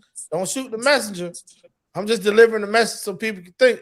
Secondly, there's before y'all get mad at me, go and talk to all these niggas that in the clip that I made of them just being the same way that the Kevin Hart roast was. Got 2 sides. Go talk on both sides. Shoot Cheryl Underwood for laughing so hard and being selling her soul to the devil. Shoot Kevin Hart before you come at me. Because I'm just in the middle doing commentary. You know what I'm saying? They are the ones to blame. See, y'all done made Rachel go black. Look at that. All right. I think Rachel Going being around. black. I know, right? Going around. D, go ahead, homie. Oh, hold on. We ain't finished with purpose. Purpose. I know you maybe not come back, man. I hope you do, because it don't be like this all the time. It get like this when people misspeak.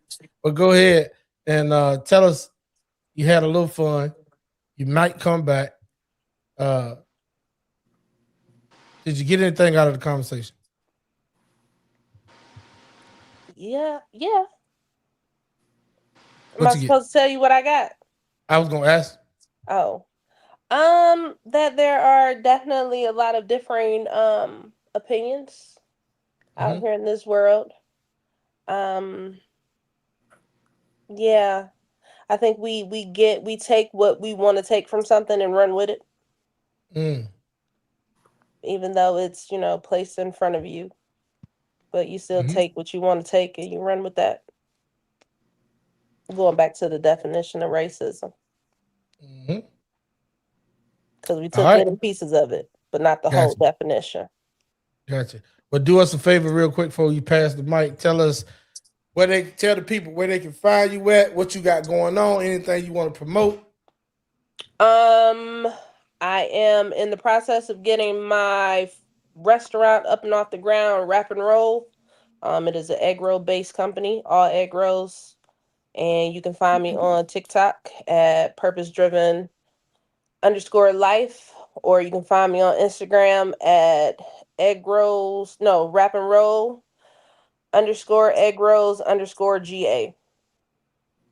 All right. The Awesome.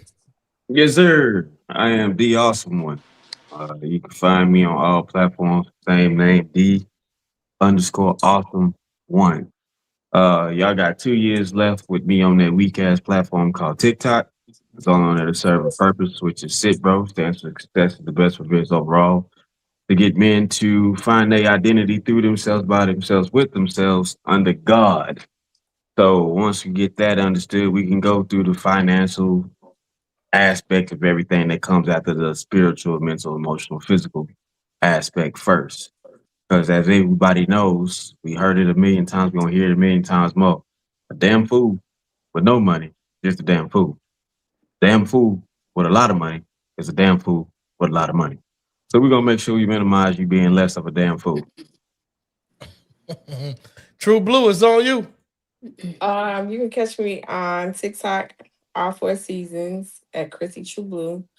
It's the same on Instagram and TikTok, and you can also catch me over here on Sundays at T-Mets Network, Content Creators Lounge. Fact, the Content Creators Lounge. All right, Ronnie Woodhelm, let's go. All right, I got one thought for tonight. Comedy being comedy.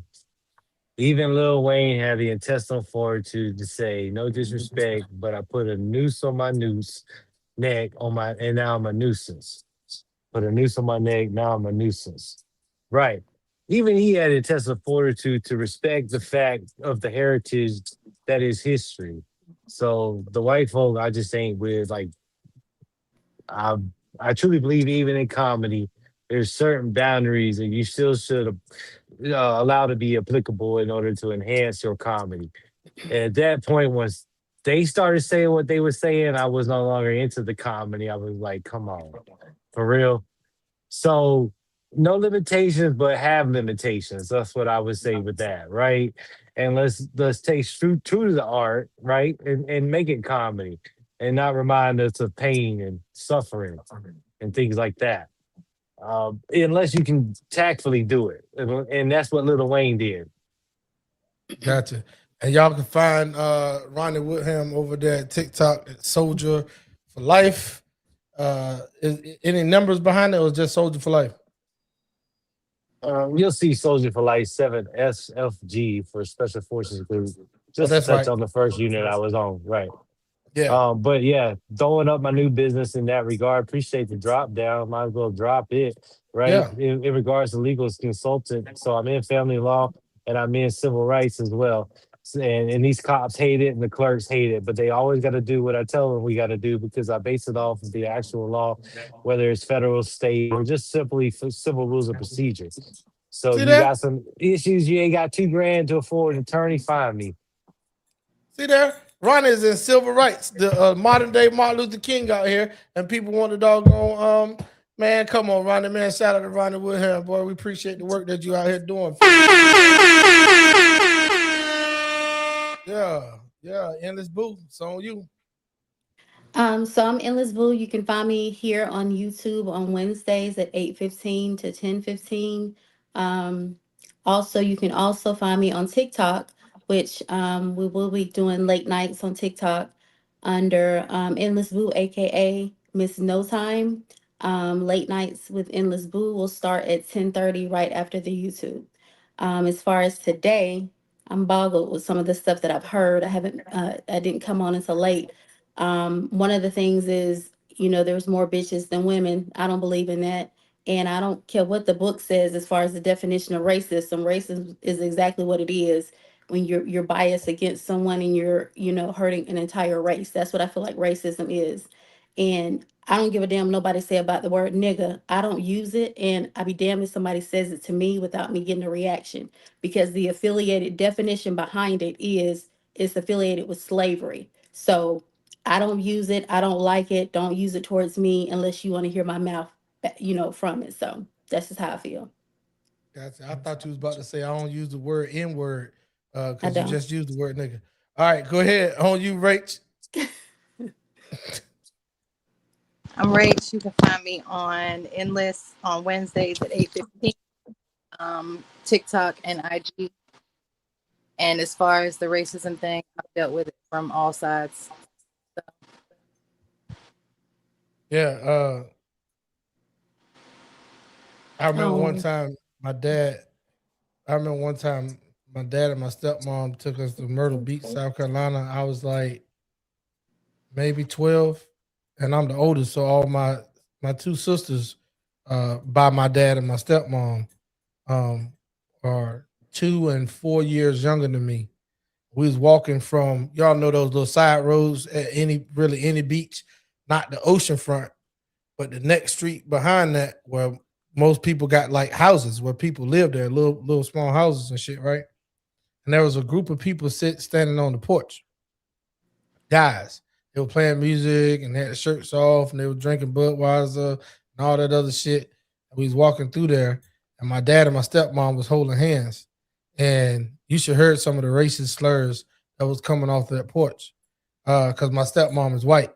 And here's another thing. They've been married. I'm October the 3rd, I'll be 48. And that means because their anniversary is my birthday. So that means that they'll be married for a good 46 years. Because they got married when I was 2. They'll be married for 46 years.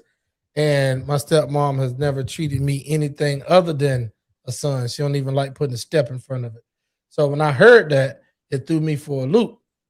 But here's another caveat to that. Fast forward, when I was about 18, I saw another porch of all of us that saw a white boy. Because where I'm from, when you see, hey, I don't know anybody else's neighborhood, but I'm from the country.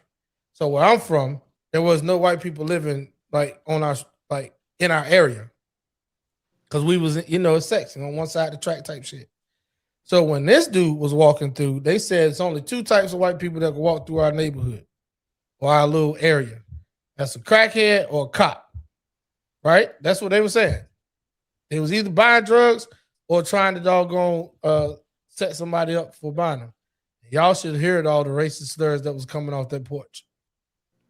So that's why I say there's a double-edged sword, and black people damn sure can be just as racist as white people damn sure can be racist.